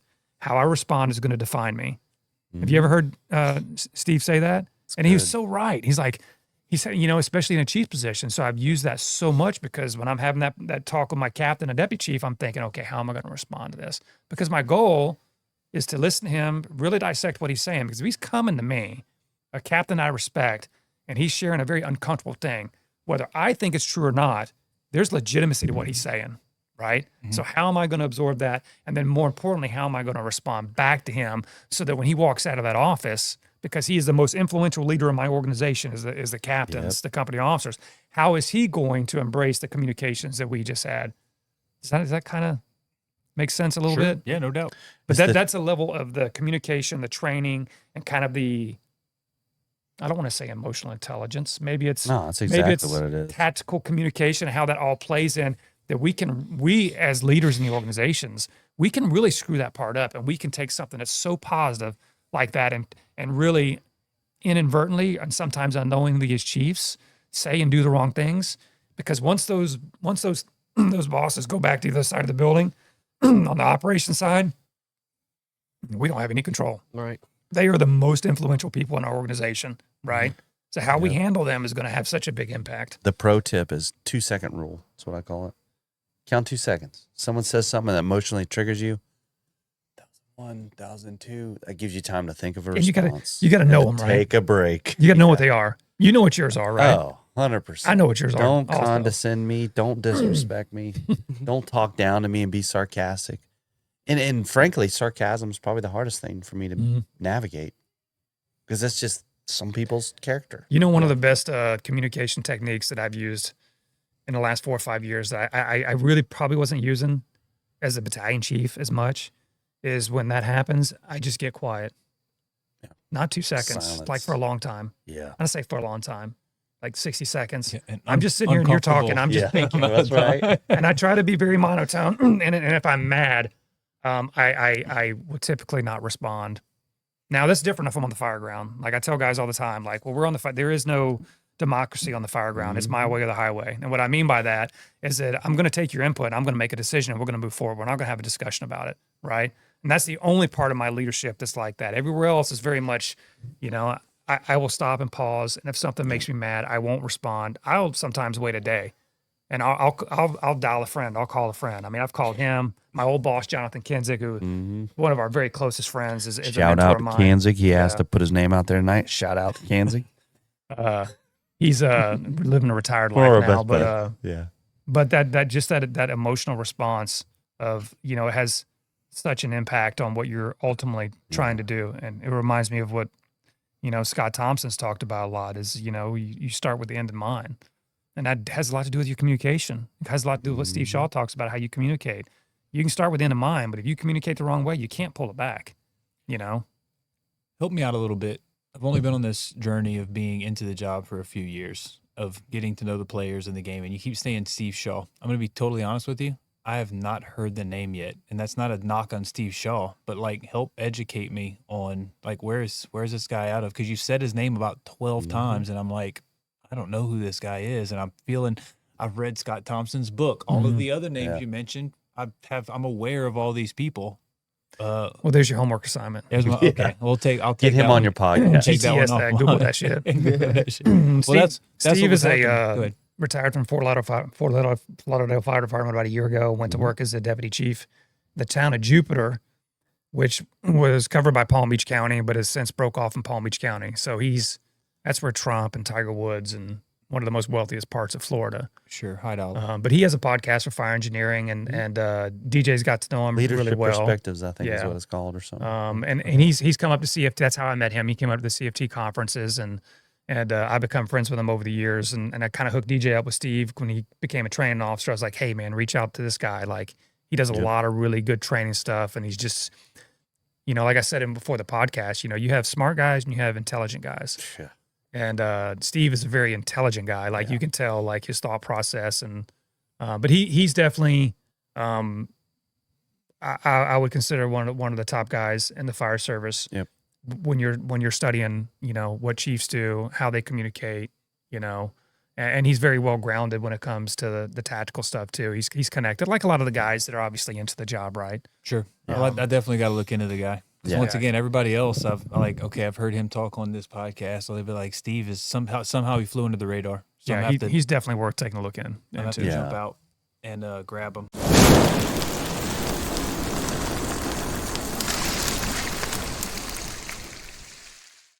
mean, there'd be a Sam, million topics. you've listened to this for an hour and a half and Well, haven't said a single You haven't word. said anything, Sam. Come on, man. You Yeah. two guys are very well respected when it comes to regards to how I, think of you two, and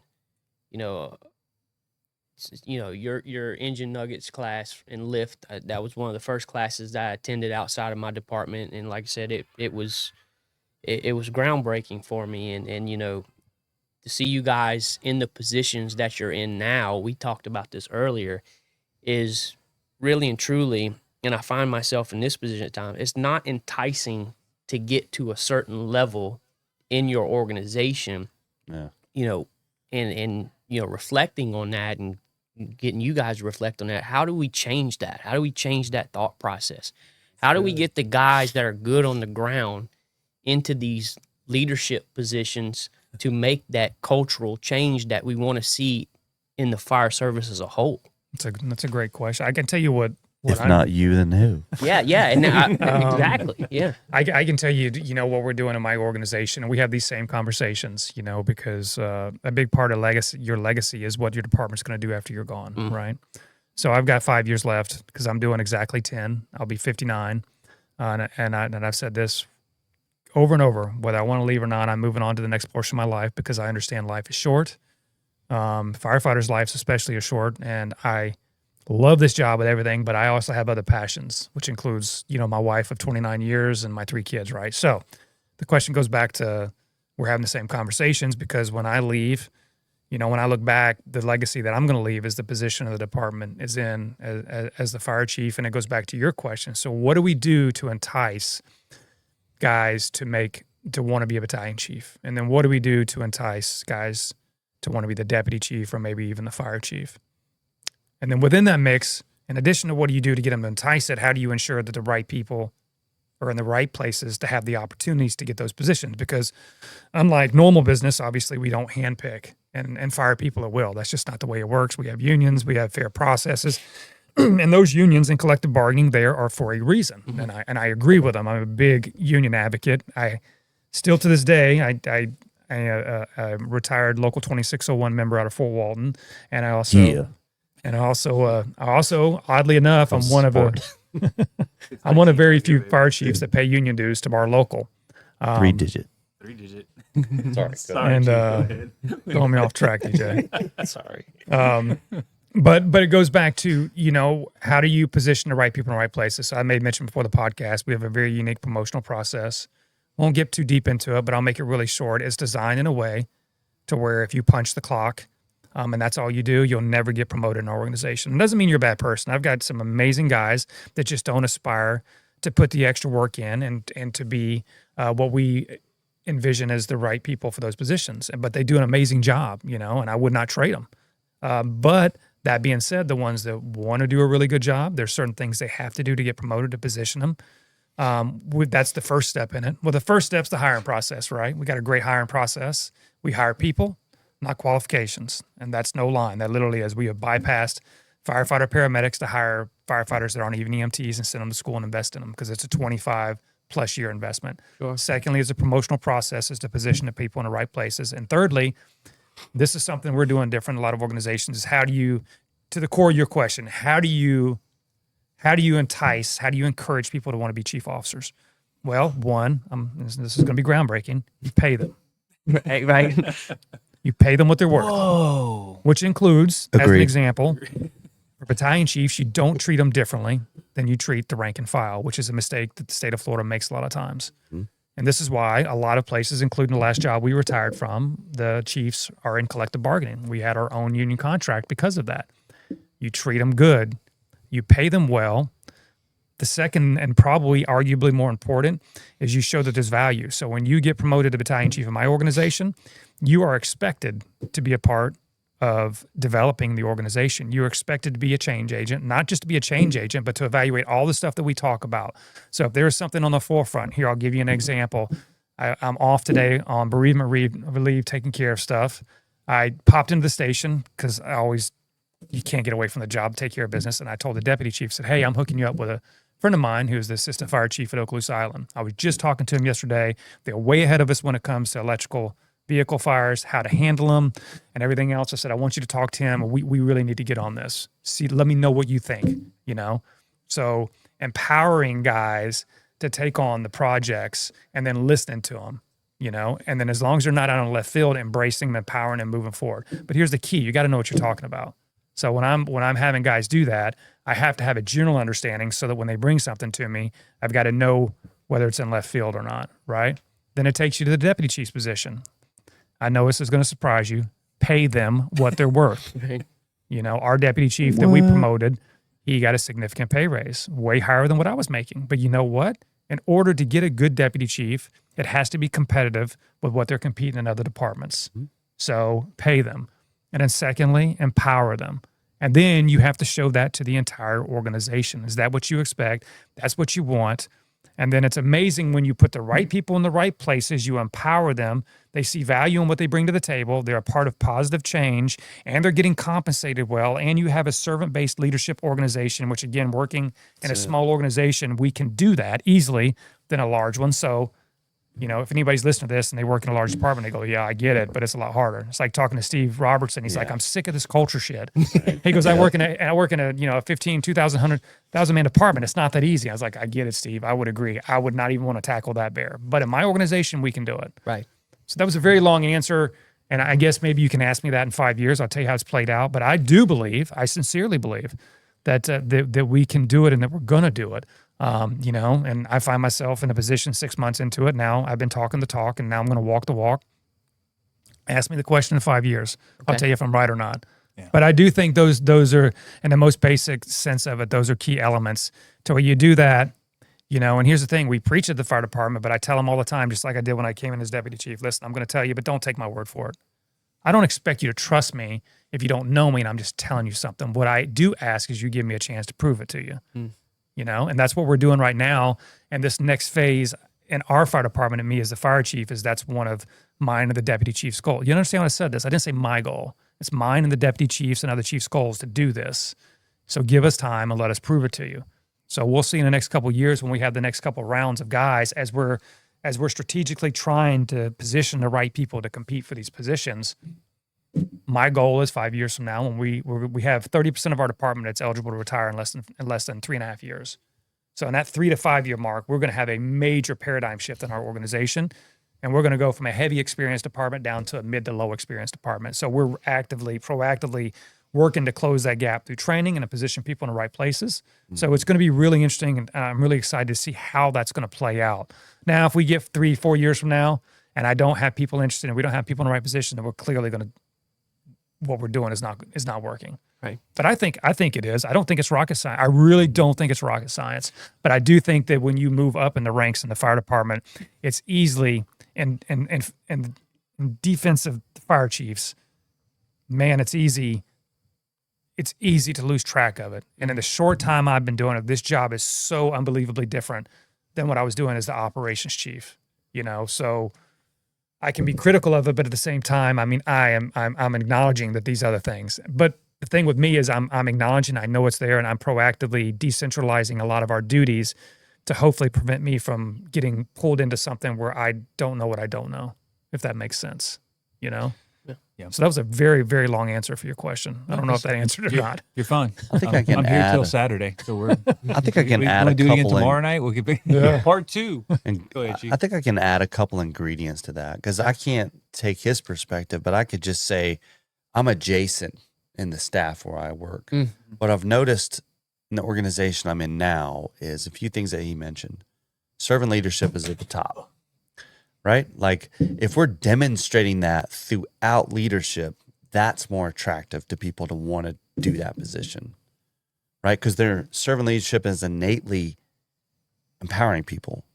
And then when you're empowering people and you get satisfaction of watching people thrive, I believe excellence begets excellence.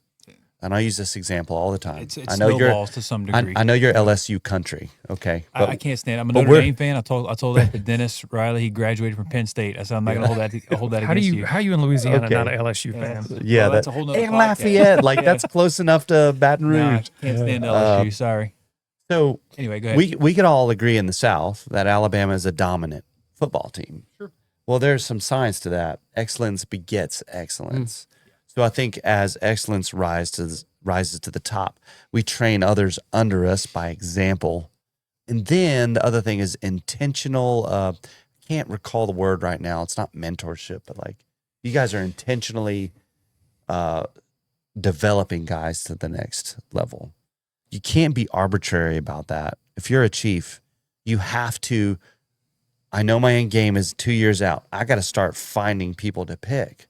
And the way it works in most organizations is that's not a testing process. That's I'm picking you. And I'll let Shannon talk about it, but they have a process so they identify a group. And then over the course of time, they're like, okay, we're going to start extracting out the people that we know that we want replacing us. I have 8 years left in my organization I'm in at a minimum, and I'm already looking for guys right now. I'm like looking, who are these dudes that I'm going to pull in and create like my inner circle of instructors? I have 7.9 years left with my organization, so I'm just saying. You know, I'm going to throw Not this you out here. counting. This isn't news yet, but for you guys here and any one of your 8 to 9, 10 listeners by now, because my wife's going to listen too. Oh, thank you. Unfortunately, my captain of training that I just hired, he put his resignation in. It's just not working for his family. Sure. He's a home run, great friend, great dude. It's just not working, respected. Okay, so now we're going to go in South Walton. For anyone listening, we are going to have another opening, but Florida is being Florida. So getting into Florida is a little difficult at the time. It's tough. But I'm sure. working on some different angles to that. But I didn't mean to derail you. I was no, just making no. a joke. But in all seriousness, I'm going to have an opening soon. Watch social media for South Walton Fire District. But I really think excellence begets excellence. Yeah. So Sam, you're a chief, right? Yes, sir. Where you're at. So you're probably excellent in a lot of areas.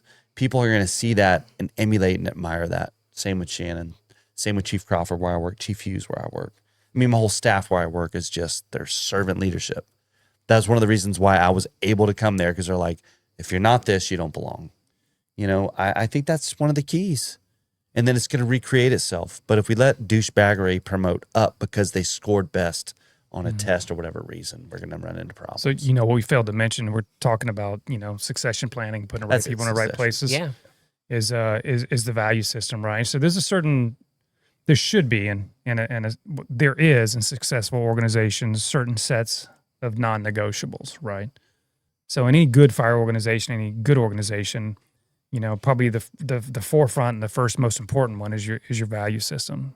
So for us, it goes back to the hiring process. Again, I said it earlier, you hire the people, not the qualifications, right? And we do our very best. The hiring board, not me, the 5-person hiring board that's made up of all ranks, do their very best to pick the right people based on what they know about them in their interview and what research they've done on them. But it starts out with the value system, right? I've always said, I can teach somebody how to be a great firefighter, a great EMT, and a great paramedic, but I can't teach them how to be a great person. That happens with their parents and their upbringing, right? So that value system is, I would argue, is the most important ingredient if you're trying to lay the foundation for everything that we're talking about. Putting the right people in the right places, eventually having those people go up where they can move up into positions of chief officers to make a difference and incentivize them and everything else. And it just reminds me, because you had made mention about the douchebaggery, because, the fire service is no different than anybody else. We have, guys that, bad apples and good apples. And the goal is to get as many good apples and as many bad apples out, as Nick Saban would say, his job in spring training is to get the right guys on the bus and the wrong guys off the bus. Yep. And that should be our jobs as chiefs in the fire departments. And when I say that, I'm not implying that we go in and just arbitrarily fire somebody. We hold them accountable. We hold them to the standard that's adopted in the fire department. And the one side, from a chief's perspective, that we don't talk about, that is an enormous amount of administrative work that goes in to support all of it. Everything from, your value system to your standards within the firehouse to your performance standards on the fire ground. And that's one thing I underestimated when I took the deputy chief's job, is how much administrative work was required to support what we were trying to do culturally within the fire department. Because you can't have one without the other without running into serious problems. Let me rephrase that. You can't be successful like you should be successful if you don't have both those in place. And both those dynamics are tough to come in the fire service, because typically you're going to find guys that are really good at operations but not good at administration. Or you're going to find guys that are phenomenal at administration but they're not good. the key is to find the guys, quite honestly, like the Brian Brushes. Like Brian, great guy, an amazing Perfect friend, but example. he's an anomaly in the fire service because he's actually very well educated academically, but is just so unbelievably well connected tactically. Brand new technical You know. editor for fire engineering. That's by the right. way. Yeah. So, but to find those, back to the value system is a super important. And in our organization, fortunately, with our previous fire chief that retired, I mean that foundation was already there, so it was easy. I just fell right in, and that if your value system's where it's not supposed to be, and it shows up, and you do things that you shouldn't, then you're held accountable. Even to the point where you may find yourself working for an organization that accepts that type of behavior, but not ours. Let me ask the two chiefs here. If you have a weak fireground guy, but a good administrator that is a servant leader that empowers his staff, is that as valuable as trying to find that anomaly? I would argue yes, because the chances of you finding that's going to be more than the anomaly. Right. In the beginning stages, if you're doing it correctly over a career span and you're building an organization, and we're doing it right now, I can tell you the guys that we're promoted to captain right now are going to be the anomalies. Mm-hmm. But they're going to be, in my opinion, because of the system that we have in place and the culture. Now, that's if we're successful and continuing to do it, because it changes in ways. We've seen in our organization that we retired from Fort Walton. They're in a very tough spot, and it's very disheartening, but they have gone the opposite direction. They're really struggling. So, it can definitely happen. But to answer your question, yes, I think it can. I think it can. But the key to it, as you said, empowering, and those are the individuals that understand how to use the people below them and around them. That's the wrong way to put it. I don't mean it that way. Your but ego go. yeah, If you're a fire chief. yes, One of the things that you resonate, you haven't said it yet, but I think you're definitely either dancing around or very close to it, is saying yes to the guys that are motivated below you. I know that's just from my personal experience. If you get guys that really want to make a proactive difference in their organization, and and there's a bunch of layers depending on how big your organization is, but if you get a guy that's fired up and wants to make change, try to do your best to say yes versus saying no. Yeah. And if, like I said, if you see them winning, that excites you, it kind of snowballs, and then you have a more propensity to continue to say yes versus blocking. You start blocking guys that want to make change, and the culture starts to it potentially struggles hard. You were 100% correct. And I'll add to it. There's strategy behind that. I would say not only let them, but find them. So I'll tell you just a brief story. One of a few stories in Midway in the short time that I've been there. There's a group of guys who are really into training. A few of them were a little harder nuts to break when I came in there, because I came in there knowing a lot of the guys, but the reality was I was an outside guy coming in. I had a lot of work to do to build their trust, and I knew it, and I told them that from the get-go. I get it. I take no offense to it. In fact, I would be one of those hard nuts to crack if you came into my organization. I get it. As we're doing this, about a year and a half into it, I take a couple of those guys that are kind of hard nuts to break, but they're into training, and I said, hey, I want to send you to FDTN. What's FDTN? I said, well, it's the best live fire training facility. I know a lot of the guys up there. Just trust me on this.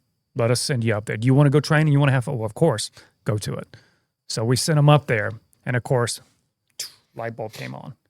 And there was a strategy. And I've shared this with the guys that went up there. This is several years back. And we've had this conversation. It was complete strategy on my point, because they were going to go up and learn from the guys that I learned from.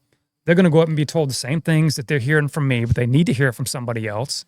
And they're going to go up and they're going to be around guys that have an unbelievable passion and unknowing to them at the time, they know now, but they're legends in the American fire service, right? And having an opportunity to learn from them.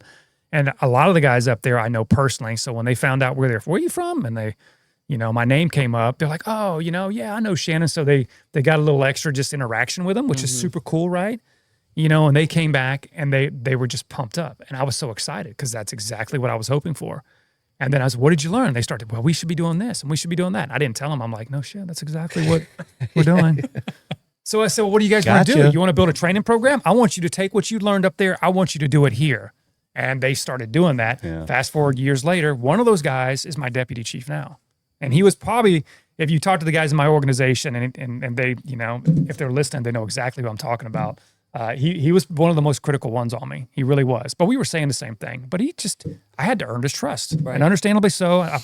If the roles were flipped, I would I would have done the exact same thing. That's the way I'm programmed. But the point is to your point, is not only, empower them, to find them. Now, here's the other key. I'll take it just one step further. As a chief that's doing that, you got to kind of know what you're talking about. Because if you don't know and you empower them to go the wrong direction, you can swing the pendulum in a direction that you don't know. And here's the thing, you won't even know what's happening if you don't know. So there has to be a level of tactical awareness. And again, I am speaking strictly from a small organization standpoint, okay? So if anybody's listening, you can't do that in a 1,500 man department.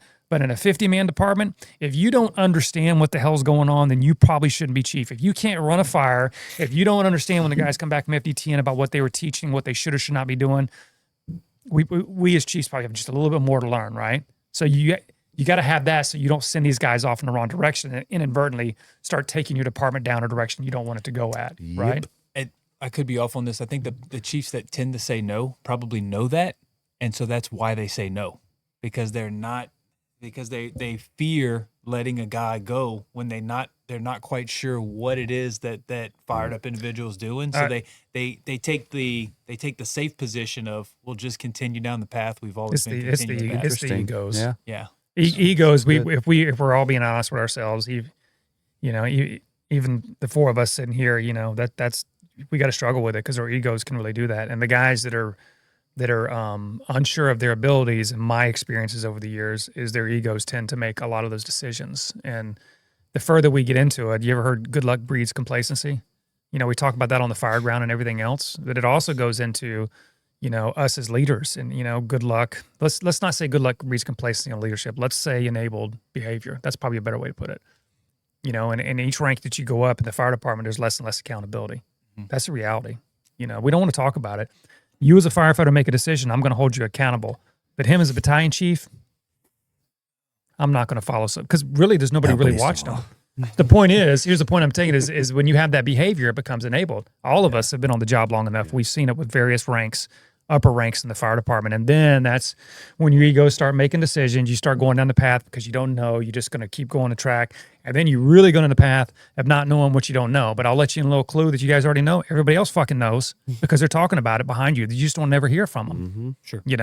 And this is all predictable in the fire service as you go through. Yeah. So if you stay on the forefront of that as you promote up and do your very best to stay aware of it and understand everything that we're talking about, specifically in the last probably 30 minutes, then I think as a chief officer, you'll stand a much better chance, and, I've said it all the time. It's in my expectations for my battalion chiefs and now for my deputy, and he's carrying the same thing, is that you have to know what you don't know. And the first part about that is building a relationship with the people in your senior staff or the people that are directly around you.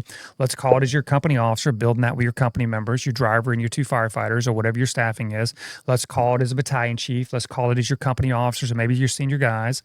Let's call it as my deputy chief, starting with the battalions. Let's call it as the fire chief, starting with my deputy and maybe even a few senior guys in battalion. But the point is, as I put in writing, you have to tell me what I need to know, but I may not want to know. And I'm expecting you to do that, and I'm expecting you at times to say things that you think you're going to hurt my feelings, but we have to have that type of relationship because if you can't share that with me, I'll never, ever be able to adjust my leadership sails to make the best possible decisions because I can't make the best possible decisions by myself. Now, the follow-up on that is that people go, oh, yeah, I put it in writing. Well, okay, that's cool, and that's a start. But that's only a start because people put in writing. Again, we said it earlier before the podcast, is that you can do all the writing and the policies and SOGs. They never fix the problems. It's a human dynamic. Now you're back to proving it. You got to work. You got to actively, as a leader, look for the opportunity when somebody comes to you, as that captain did. told you that story and embrace that. Like, the end in mind. What's the end in mind? I want him to walk into my office and I want him to be glad he told me that. I want him to feel open to tell me that again. And I want him to understand where we're trying to get. So how I respond to that, back to Steve Shaw's thing, how I respond is going to define me. All of that plays into it. So when you look for those opportunities to build that environment where they're going to come to you, and then once you start doing that, and it's easier said than done, man, it really is. It takes time. But when you start doing that is when you can start making better decisions because you will know more of what you don't know. Mm-hmm. And then if you decide you don't want to do it or you think it's too much work, I'll say what I've always said. Well, let me know how it works out for you. Because I promise you, everybody else will know everything before you do, especially when you get to the chief's level position, I think one of the keys, too, is how many years you got on, Sam? 16. 16. How many 17. years? 17. So there's a time, I think it's 10 and the 20-year mark, where you kind of think you know it all. Mm-hmm. And I hit the 20-year, and like you think you know it all.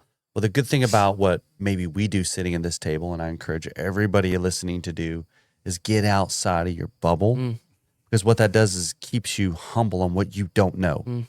You think you know something about, let's say, stretching lines, flowing water. Then you go sit in Kyle Ramagus's class, and you go, I thought I knew something Right. about that. And he's an expert, right? And that happens over and over again. That gives us perspective, and that creates lifelong learners of all subject matter. I think it's one of the keys to, as you're ranking up and moving up to a chief job, which, by the way, for the record, I will never be. Okay, so no disrespect, but You're going on record with that that's a one, huh? different level Okay, of stress. that's dangerous. I went on record with that You know, too, and it didn't work for me. And I said this today to some guys. You know, being a chief's a lonely job. Your circle gets smaller and smaller and smaller. Sure. But as you get to the top, you still need to be able to come back out and trust a group around you.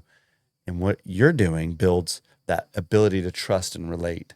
But if you get siloed as a chief, right, in your office, in your chief's organizations, and your other chief's meetings, and all this chief stuff, and the bigger departments are more susceptible to this. It's very easy to kind of, quote, forget what you come from. And I think that's where that term comes from. Yeah.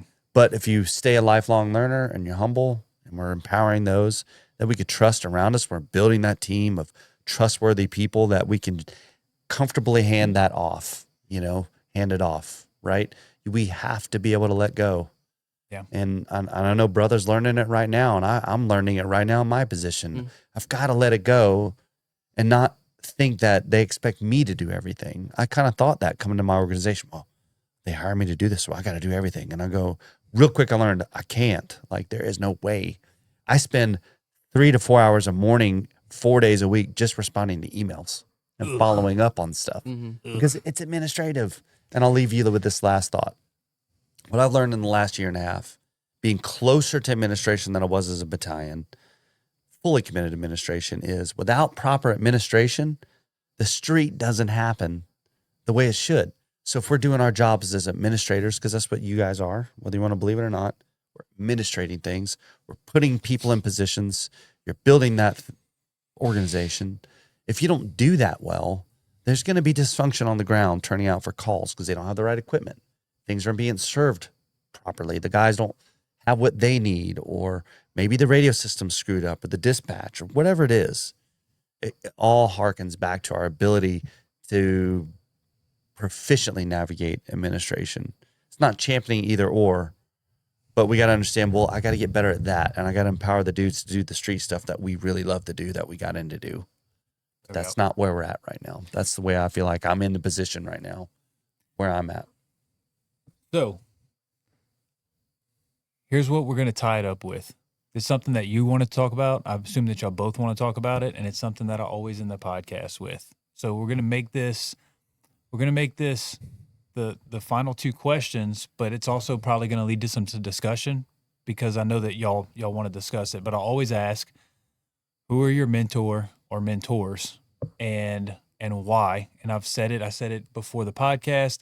I'll say it again. I think lately we overuse the word mentor. And for me, my idea of a mentor is a guy that has more of a vested interest in your success. Not only as in the fire service, doing the job correctly and making sure you're on the right path, but also in life. And so I wanted to give you an opportunity to talk about the mentors that you may have had. But also, if you want that to drift a little bit into mentorship and your idea of it, then you can do that. And then once y'all do that, we'll knock out that last question. So I'm opening the floor for mentorship and mentors. I'll go first because I'm going to pump an article that's coming out in Firefighter Nation. Sure, go for it. So there's 2 versions of mentor. So shameless plug. This is the second thing I've gotten published on a website, not on fire engineering, is exactly on the subject matter of what I call a distant mentorship. So it's not really mentorship. It's just a title to get you to pay attention. And what I mean by that is the people that we meet through conferences, that we may see 2 to 3 times a year, but they're an incredible influence and just pour into you and vice versa and whatever that mutual relationship is. And then occasionally it might be email, it might be a phone call, but you're reaching out and you're getting that influence. That didn't happen when Shannon started and when I started. It was not happening because what we watched was VHS tapes to DVDs to magazines to senior man knowledge, right? And then as we age up, we make all these connections. So be on the lookout, Bolo, on that article. But yeah, mentors are everywhere. And I think we need a combination of both. So we need those guys that are distant from us, that don't live near us. And sometimes they don't even know they're mentors. Like Scott Thompson doesn't even know he's a mentor to me because I read his book, and I gleaned a lot from it and other sources, right?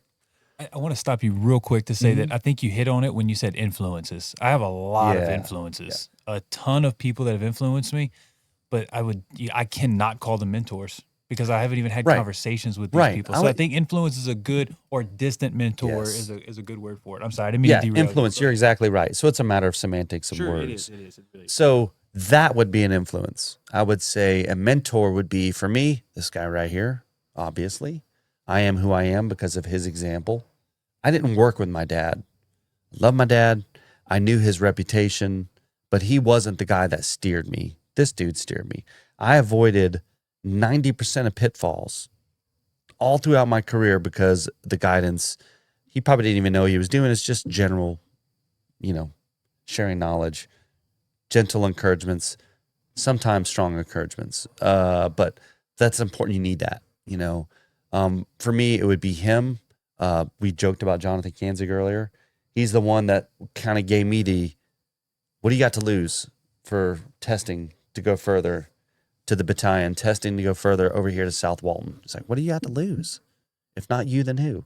Do it. He mentored me in so many different ways. My relationship with Jonathan Kanzig, I would say is 50-50. 50% job, 50% surfing. Our relationship is based in the Gulf of America, that is called now. No politics. That's the real legit name. But no, anyways, we grew up surfing together, all three of us. But we spent a lot of time in the last 10 to 15 years doing that sport and communicating through that. He's a huge mentor. And then off the top of my head, I would say Jason Martino. Jason Martino from Palm Beach County is one of the best, probably, just tacticians, instructors, leaders, empathetic human beings, but it's come from a lot of mistakes. And he's been very transparent and authentic about it. And that is a very tractable thing to me because I try to be authentic. You guys, the me you meet here is no different than if I saw you on church on Sunday, if I saw you at work. I try to be truly me. And he has been a really good example for me. And I learned a lot about the job through his teaching and mentorship. So that you have those tight, close mentors that you communicate with often. And then you have the distant people that influence us through social media, through all kinds of platforms. And you can't discount that. That's hugely important, I think, to our journey. When I asked Dennis the same question, he gave a couple of names. And then when it got to the distant mentorship portion, he was like, he goes, I'm not even going to name anybody. Because as soon as I do, I'm leaving out the other 50 guys that were big influences in the career. So when I talk about, once again, I guess it's my version of mentor, I'm talking about the guys that seem to really, once again, give a shit about you, your direction, that are honest with you, that guide you through the process. So that was my idea of it. Shannon, go for it. Man, it's a really interesting question, and I've been asked it a lot, and it's one I've kind of struggled with off and on because my perception of mentorship is not what would typically be defined, right? I would probably say one of my first ones was a battalion chief that I worked with for years. He was my captain when I was a fireman. Back before DJ came in, he was a captain. I was a fireman with him. It's my first battalion chief. Yeah. I think that was planned, by the way. But it was. Dave Messerschmidt, he's been retired for many years, but he was a very, I learned more tactically wise from him than I learned probably from anybody in my entire career. But he was kind of tough, but I was one of the guys who kind of thrived under that type of leadership, But he really challenged me to get better, and he's the one that I think really him and my father really set the tone for taking the job serious. But outside from that, man, it's kind of odd. I've got a lot of, I guess I could call them mentors that's helped me out at different times. Scott Thompson, when I took this job, I mean, I reached out to him, but I've always looked at that really weird because like Scott, I think is a great guy, but I've never felt comfortable like, intentionally trying to create a friendship. It just kind of evolves. Does that make sense? Yeah. So I'm friends with Scott, but I mean, I'd feel like I'm bugging him all the time if I was calling him. But I mean, we did talk off and on. He helped me tremendously when I became a deputy. Then you got all the guys that he's mentioned, like Steve Robinson, a good friend of mine. I've learned a lot from him. And then, Definitely. DJ, I mean, he said it. I'm not saying because he said it. I've told him this before. He does the same for me. Like, he's a mentor. I'm constantly reaching out and asking his opinion on stuff. And it's just not fire stuff. It's life stuff. Like the way that he lives his life. And, I've told him this. I'm just not something he hadn't heard before that inspires me, that I look up to the way, because the way he lives his life and how you live your life has a direct impact on the type of leader you are. You got guys like, oddly enough, one of my closest friends, his name is Todd Tolbert. He's in law enforcement, but I won the battle because both his boys are firefighters. One of them is a captain in my department. Yeah, But he's one of my closest friends, and he's great man. He's like a mentor to me. I mean, on a personal basis, because the way he lives his life. And so, yeah, I don't know. I've got a different take because I've got a handful of guys. Martino, Jason, one of my closest friends. I'm always reaching out to him, asking his opinion on things. I can't really pin it down like there's one guy that just guided me through my career that had all the answers. It was just a combination of being surrounded around, especially the last half of my adult life, surrounded around some amazing men. And, here's one for you, some amazing women. Like my administrative chief, Missy Scarborough, especially since I've gotten promoted to chief, like I have had more deep conversations with this woman about running the fire department because, every fire department has like that one person. If you pull them out of the mix, you're like, oh shit, what do we do? She's our one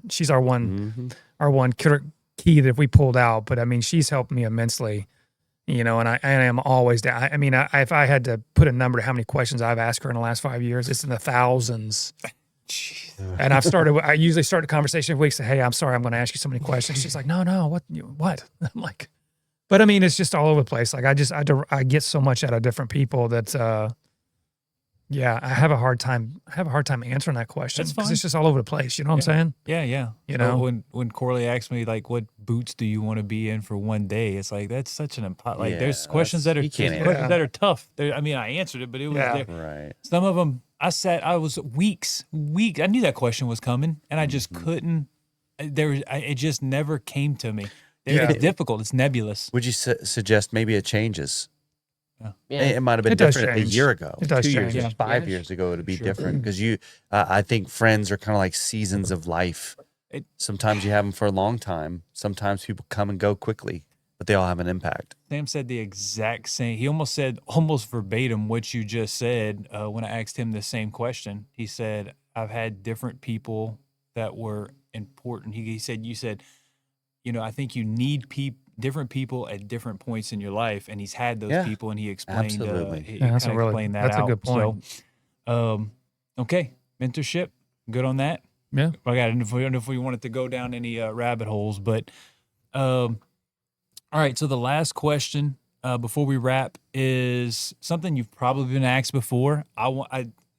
You've probably been asked at some point, but it is the advice that you would give your rookie self if you had to do it all over again. And it's not too bad for a younger guy like us, because we're not at the end of our careers, and technically y'all are not either. Y'all got some time left, but Pretty close. pretty close. Yeah. So you're grabbing your rookie self. We'll start with you, DJ. You're grabbing your rookie self right before you walk into the station, and you're going to give him a piece before he walks into those doors that you're going to think would help the trajectory of his career. What do you got for him? Dude, I mean, I don't even know how to answer that question in a sense because there's so much, and so much has changed over time, which it doesn't seem like yesterday. 2001 seems like yesterday. 1999 was when I started. 2001 is when I started Fort Walton. It seems like yesterday, but if I would say something is you got to surround yourself with good people first. Say less. Listen twice as much as you talk. You stole Dennis's answer. That's what he said last night. Yes, because it's true. Like Right. we're all Sure. saying the same things. Sure we are. And if I could say something for 2025, turn your phone off, put it in your locker until you go home. Tell your wife or significant other, if it's an emergency, call the station. There's a modern pro tip. Put it away. Stop. Yes. Break the cycle of being dependent on this piece of equipment right here. If you want to go know something, go get on a computer. Stop wasting your spare time staring at a phone and, just numbing out on social media. If you do, be caught watching fires on YouTube or listening to podcasts for real, right? Yeah. No, But if you could do anything, put this phone away, man, and just engage, because you're not going to get those moments back. But I think we're lucky, and you guys too, to have that. I came in and we got pagers. Remember that? We got pagers. It's like, man, big deal. I'm rich. I had a pager on my side. My wife was like, 811 if it's urgent, 911 if it's an emergency, I'll call you back. Otherwise, my wife had to call a station. But there's some value in that because I had to engage with a group of men that I was working with. Even though I was 24 years old, I was still a mental 16-year-old. And the fire service grew me up. And you could probably say the same thing. We had a dad, but the fire service grew us up. They taught us how to be men. And what are we missing now when we have this sort of competing for that time? And we're disappearing from the kitchen tables at night. And we're disappearing from the day rooms, going into our cubicles. And we're missing that super vital part of our traditions, the ones we need to hold. We need to eradicate the racism and classism, right? We need to hold true to the things that keep us bonded together as a team through thick and thin, which is the dinner table and the day room and the truck floor. Truck floor, sure. We moved a table back in the day. Steve Abbott made a killer table at 6. We used to work, and everything went from the kitchen table to the truck floor now. And that's kind of a trend right now in the fire service anyways. It's a great trend. Back of the bay. A great tradition. Those are the things we need to protect and hold on to. Awesome answer. I will say very quickly, that my previous crew, if they're listening, we still, my current crew, we still train every day. But with that last crew that I had, there wasn't a whole lot of phone time because we're training together, we're working out together, we're eating together after lunch. We're going to do some activity. I had one fireman. Peyton was my cruise ship director, is what I called him. Yeah. He was look, I'll tell you what the training's going to be. They could always offer something up, but usually they didn't. So hey, I'll come up with the business of the day, and then you get the activities. And Awesome. the cool thing was that everybody participated in activities, so the amount of phone time that we had was down because we were always involved together with something. And I told him the other day, I texted our group chat. I was like, I miss you guys. Like genuinely, that's great, I miss you guys. And it was when you pull back, you look at it, and that was the stations where it's not bonded, you see a lot more phone time, and where it is bonded, you don't see very much phone time. That shouldn't be shocking, but Right. I completely agree with you. Last thing is train hard, have fun if you're a boss. Yeah. If you're a promoted captain, make that your goal every year. We're going to train, we're going to have fun. Put fun on the schedule, like you're saying. I love that. Yeah. Put a guy in charge of the fun part. Yeah. Work hard till lunch. Let's have fun after lunch. Yeah. They'd go to us and they say, hey, Cap, what we training on? Or hey, Chris, what we training on? And we'd lock all that out, and then I'd go back to him. What are we doing today? Yeah.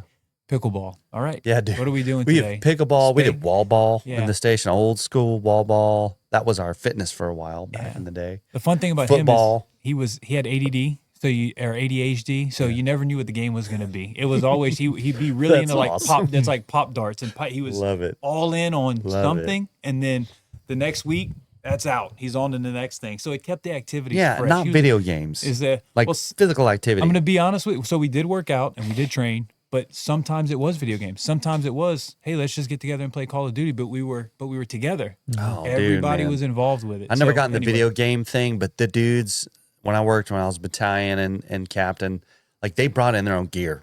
Oh, And they yeah. went in Yeah, separate rooms. serious. I'm like, this is serious, you know. Like we would come in on Sunday. I just left Sundays alone. Yeah. Right. I'm not a train every day. Sorry, Kurt, but I don't train on Super Bowl Sunday. Negative.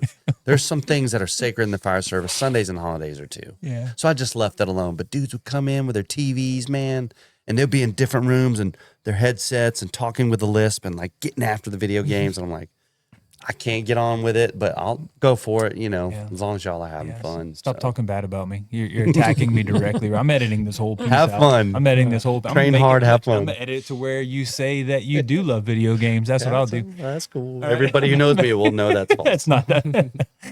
All right, Shannon.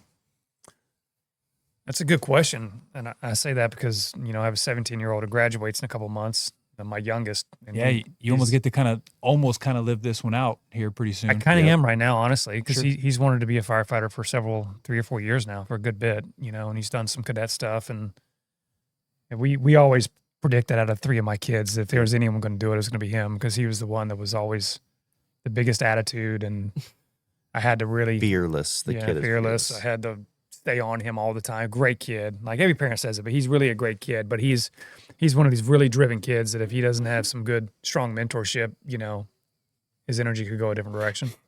But we've had a lot of those conversations. He wants to go basically straight into the fire academy when he gets out. And so I'm already talking to him about him. And so I'm sitting here, you know, thinking about the question as you guys are talking about it. And I'm sharing things with him. And, you know, one of the things we went to breakfast. It's, he got up in the morning early. You know, it's Lent. So one of my goals this year was I wanted to go to early morning mass at least once a week during the week. So he's went with me, and we went out to breakfast afterwards, and we were talking the morning, and we were talking about the job, and I was telling him the importance of paying attention to detail, because he left. And this sounds a little critical, but I mean, it all adds up. You know, he left the keys in one of the vehicles, and we have, you know, 1.5 acres and fenced-in yards. I ain't worried about nobody taking the vehicle, and he left the garage open. I was like, you can't be doing that. I said, I've already told you multiple times when you leave. It's not a big deal. I said, no, it is a big deal, because when you go to the fire academy, the small details mean everything. And it's not just how hard they are in the academy. When you get into the firehouse, small details are everything. You know, it is a answer to a test question that you already know that if you don't do, you will fail, because if you're not paying attention to small details, then when it really matters, you're not paying attention. So things like that, you know, the phone thing, and I told him, you know, I mean, he's about as tall as me, but he's a smaller kid, a super strong kid. But the reality is his genetics, he's not going to be the strongest. He's not going to be the fastest. We've heard this all the time, but you can outwork everybody. Be the first one up, the last one down. Listen. You know, listen to what the guys say. Every opportunity, it's an opportunity to learn, you know. It's all the basic things, you know, that you would say, you know. And I did them fairly well, I think, as a new guy. But looking back, I would definitely have been a lot better at them if I had somebody like what I'm doing with my son that's constantly telling them and, you know, and pushing them to hold them to that standard. Because I told him, I said, everything that I'm on you about and that we're talking about is going to set you up for success. And you get a choice. You're fixing to be 18. You don't have to listen to me. You know, but I'm telling you exactly what's going to happen if you don't listen to me, you know. And he's a good kid. Like, we've had more conversations with this boy than I've had with my other 2 combined. We're constantly talking about and evaluating his decision, how he handles stuff, and preparation for him to go into the fire academy and hopefully, you know, get a job. And the last thing I would tell him, and I've already told him, you know, and I tell this to all the guys now, like, man, soak it in, buddy. You know, it's if I had to compare it, it's the same thing our parents used to tell us when we're kids. You don't know how good you got it, right? You don't have no bills. You know, you got 3 meals a day. It's the same thing as a firefighter. I look back, and any guy who loves the job will wish they could go back at a certain point of their career and relive it. And being a firefighter is probably one of the best parts. The only thing I would say it's a little bit better for me personally was when I was a boss, when I was a company officer. But I mean, it's just, it goes by so quick. And then when it's over, man. So soak it in and enjoy it. It was an absolute blast when I look back. And I want my boy, you know, and if my other one decides to do it, I want them to have that experience. But I'll definitely be talking to him. Like, we talk about our father, like, oddly enough, we didn't talk a whole lot about the fire department. You know, I worked 4 years with him before he retired. I don't know why. We just never talked a lot about it. It's not going to be the case with my boy. We're probably always going to be talking about the job and, you know, and what you know, the Yeah. challenges and helping him avoid the pitfalls. Like what you're asking, what would you differently? I'm sharing it with him because I want him to hopefully have a little better luck at some of the stuff that I think did. part of the difference, his son coming into the job, is the community was much smaller when our dad was on the job. There ain't nowhere from Tallahassee to Mobile, Alabama he can go without somebody knowing somebody. You know, and what I tell legacy guys on our job, and I'll tell Caleb, is you can't live off of your family's legacy or their reputation. You got to chart your own path. And there was a distinct time when I came on to Fort Walton Beach where, you know, basically I told people, like, I'm not my brother, man. I'm not Shannon. Like, I'm not at that level. So I'm doing me right now and the best I can, and I'm striving. I'm rising with that tide. You know, and it's funny because we're very much the same, but kind of different. And even, I don't think I've told you this, I worked a shift over at Scambia one time, and one of the dudes is working there.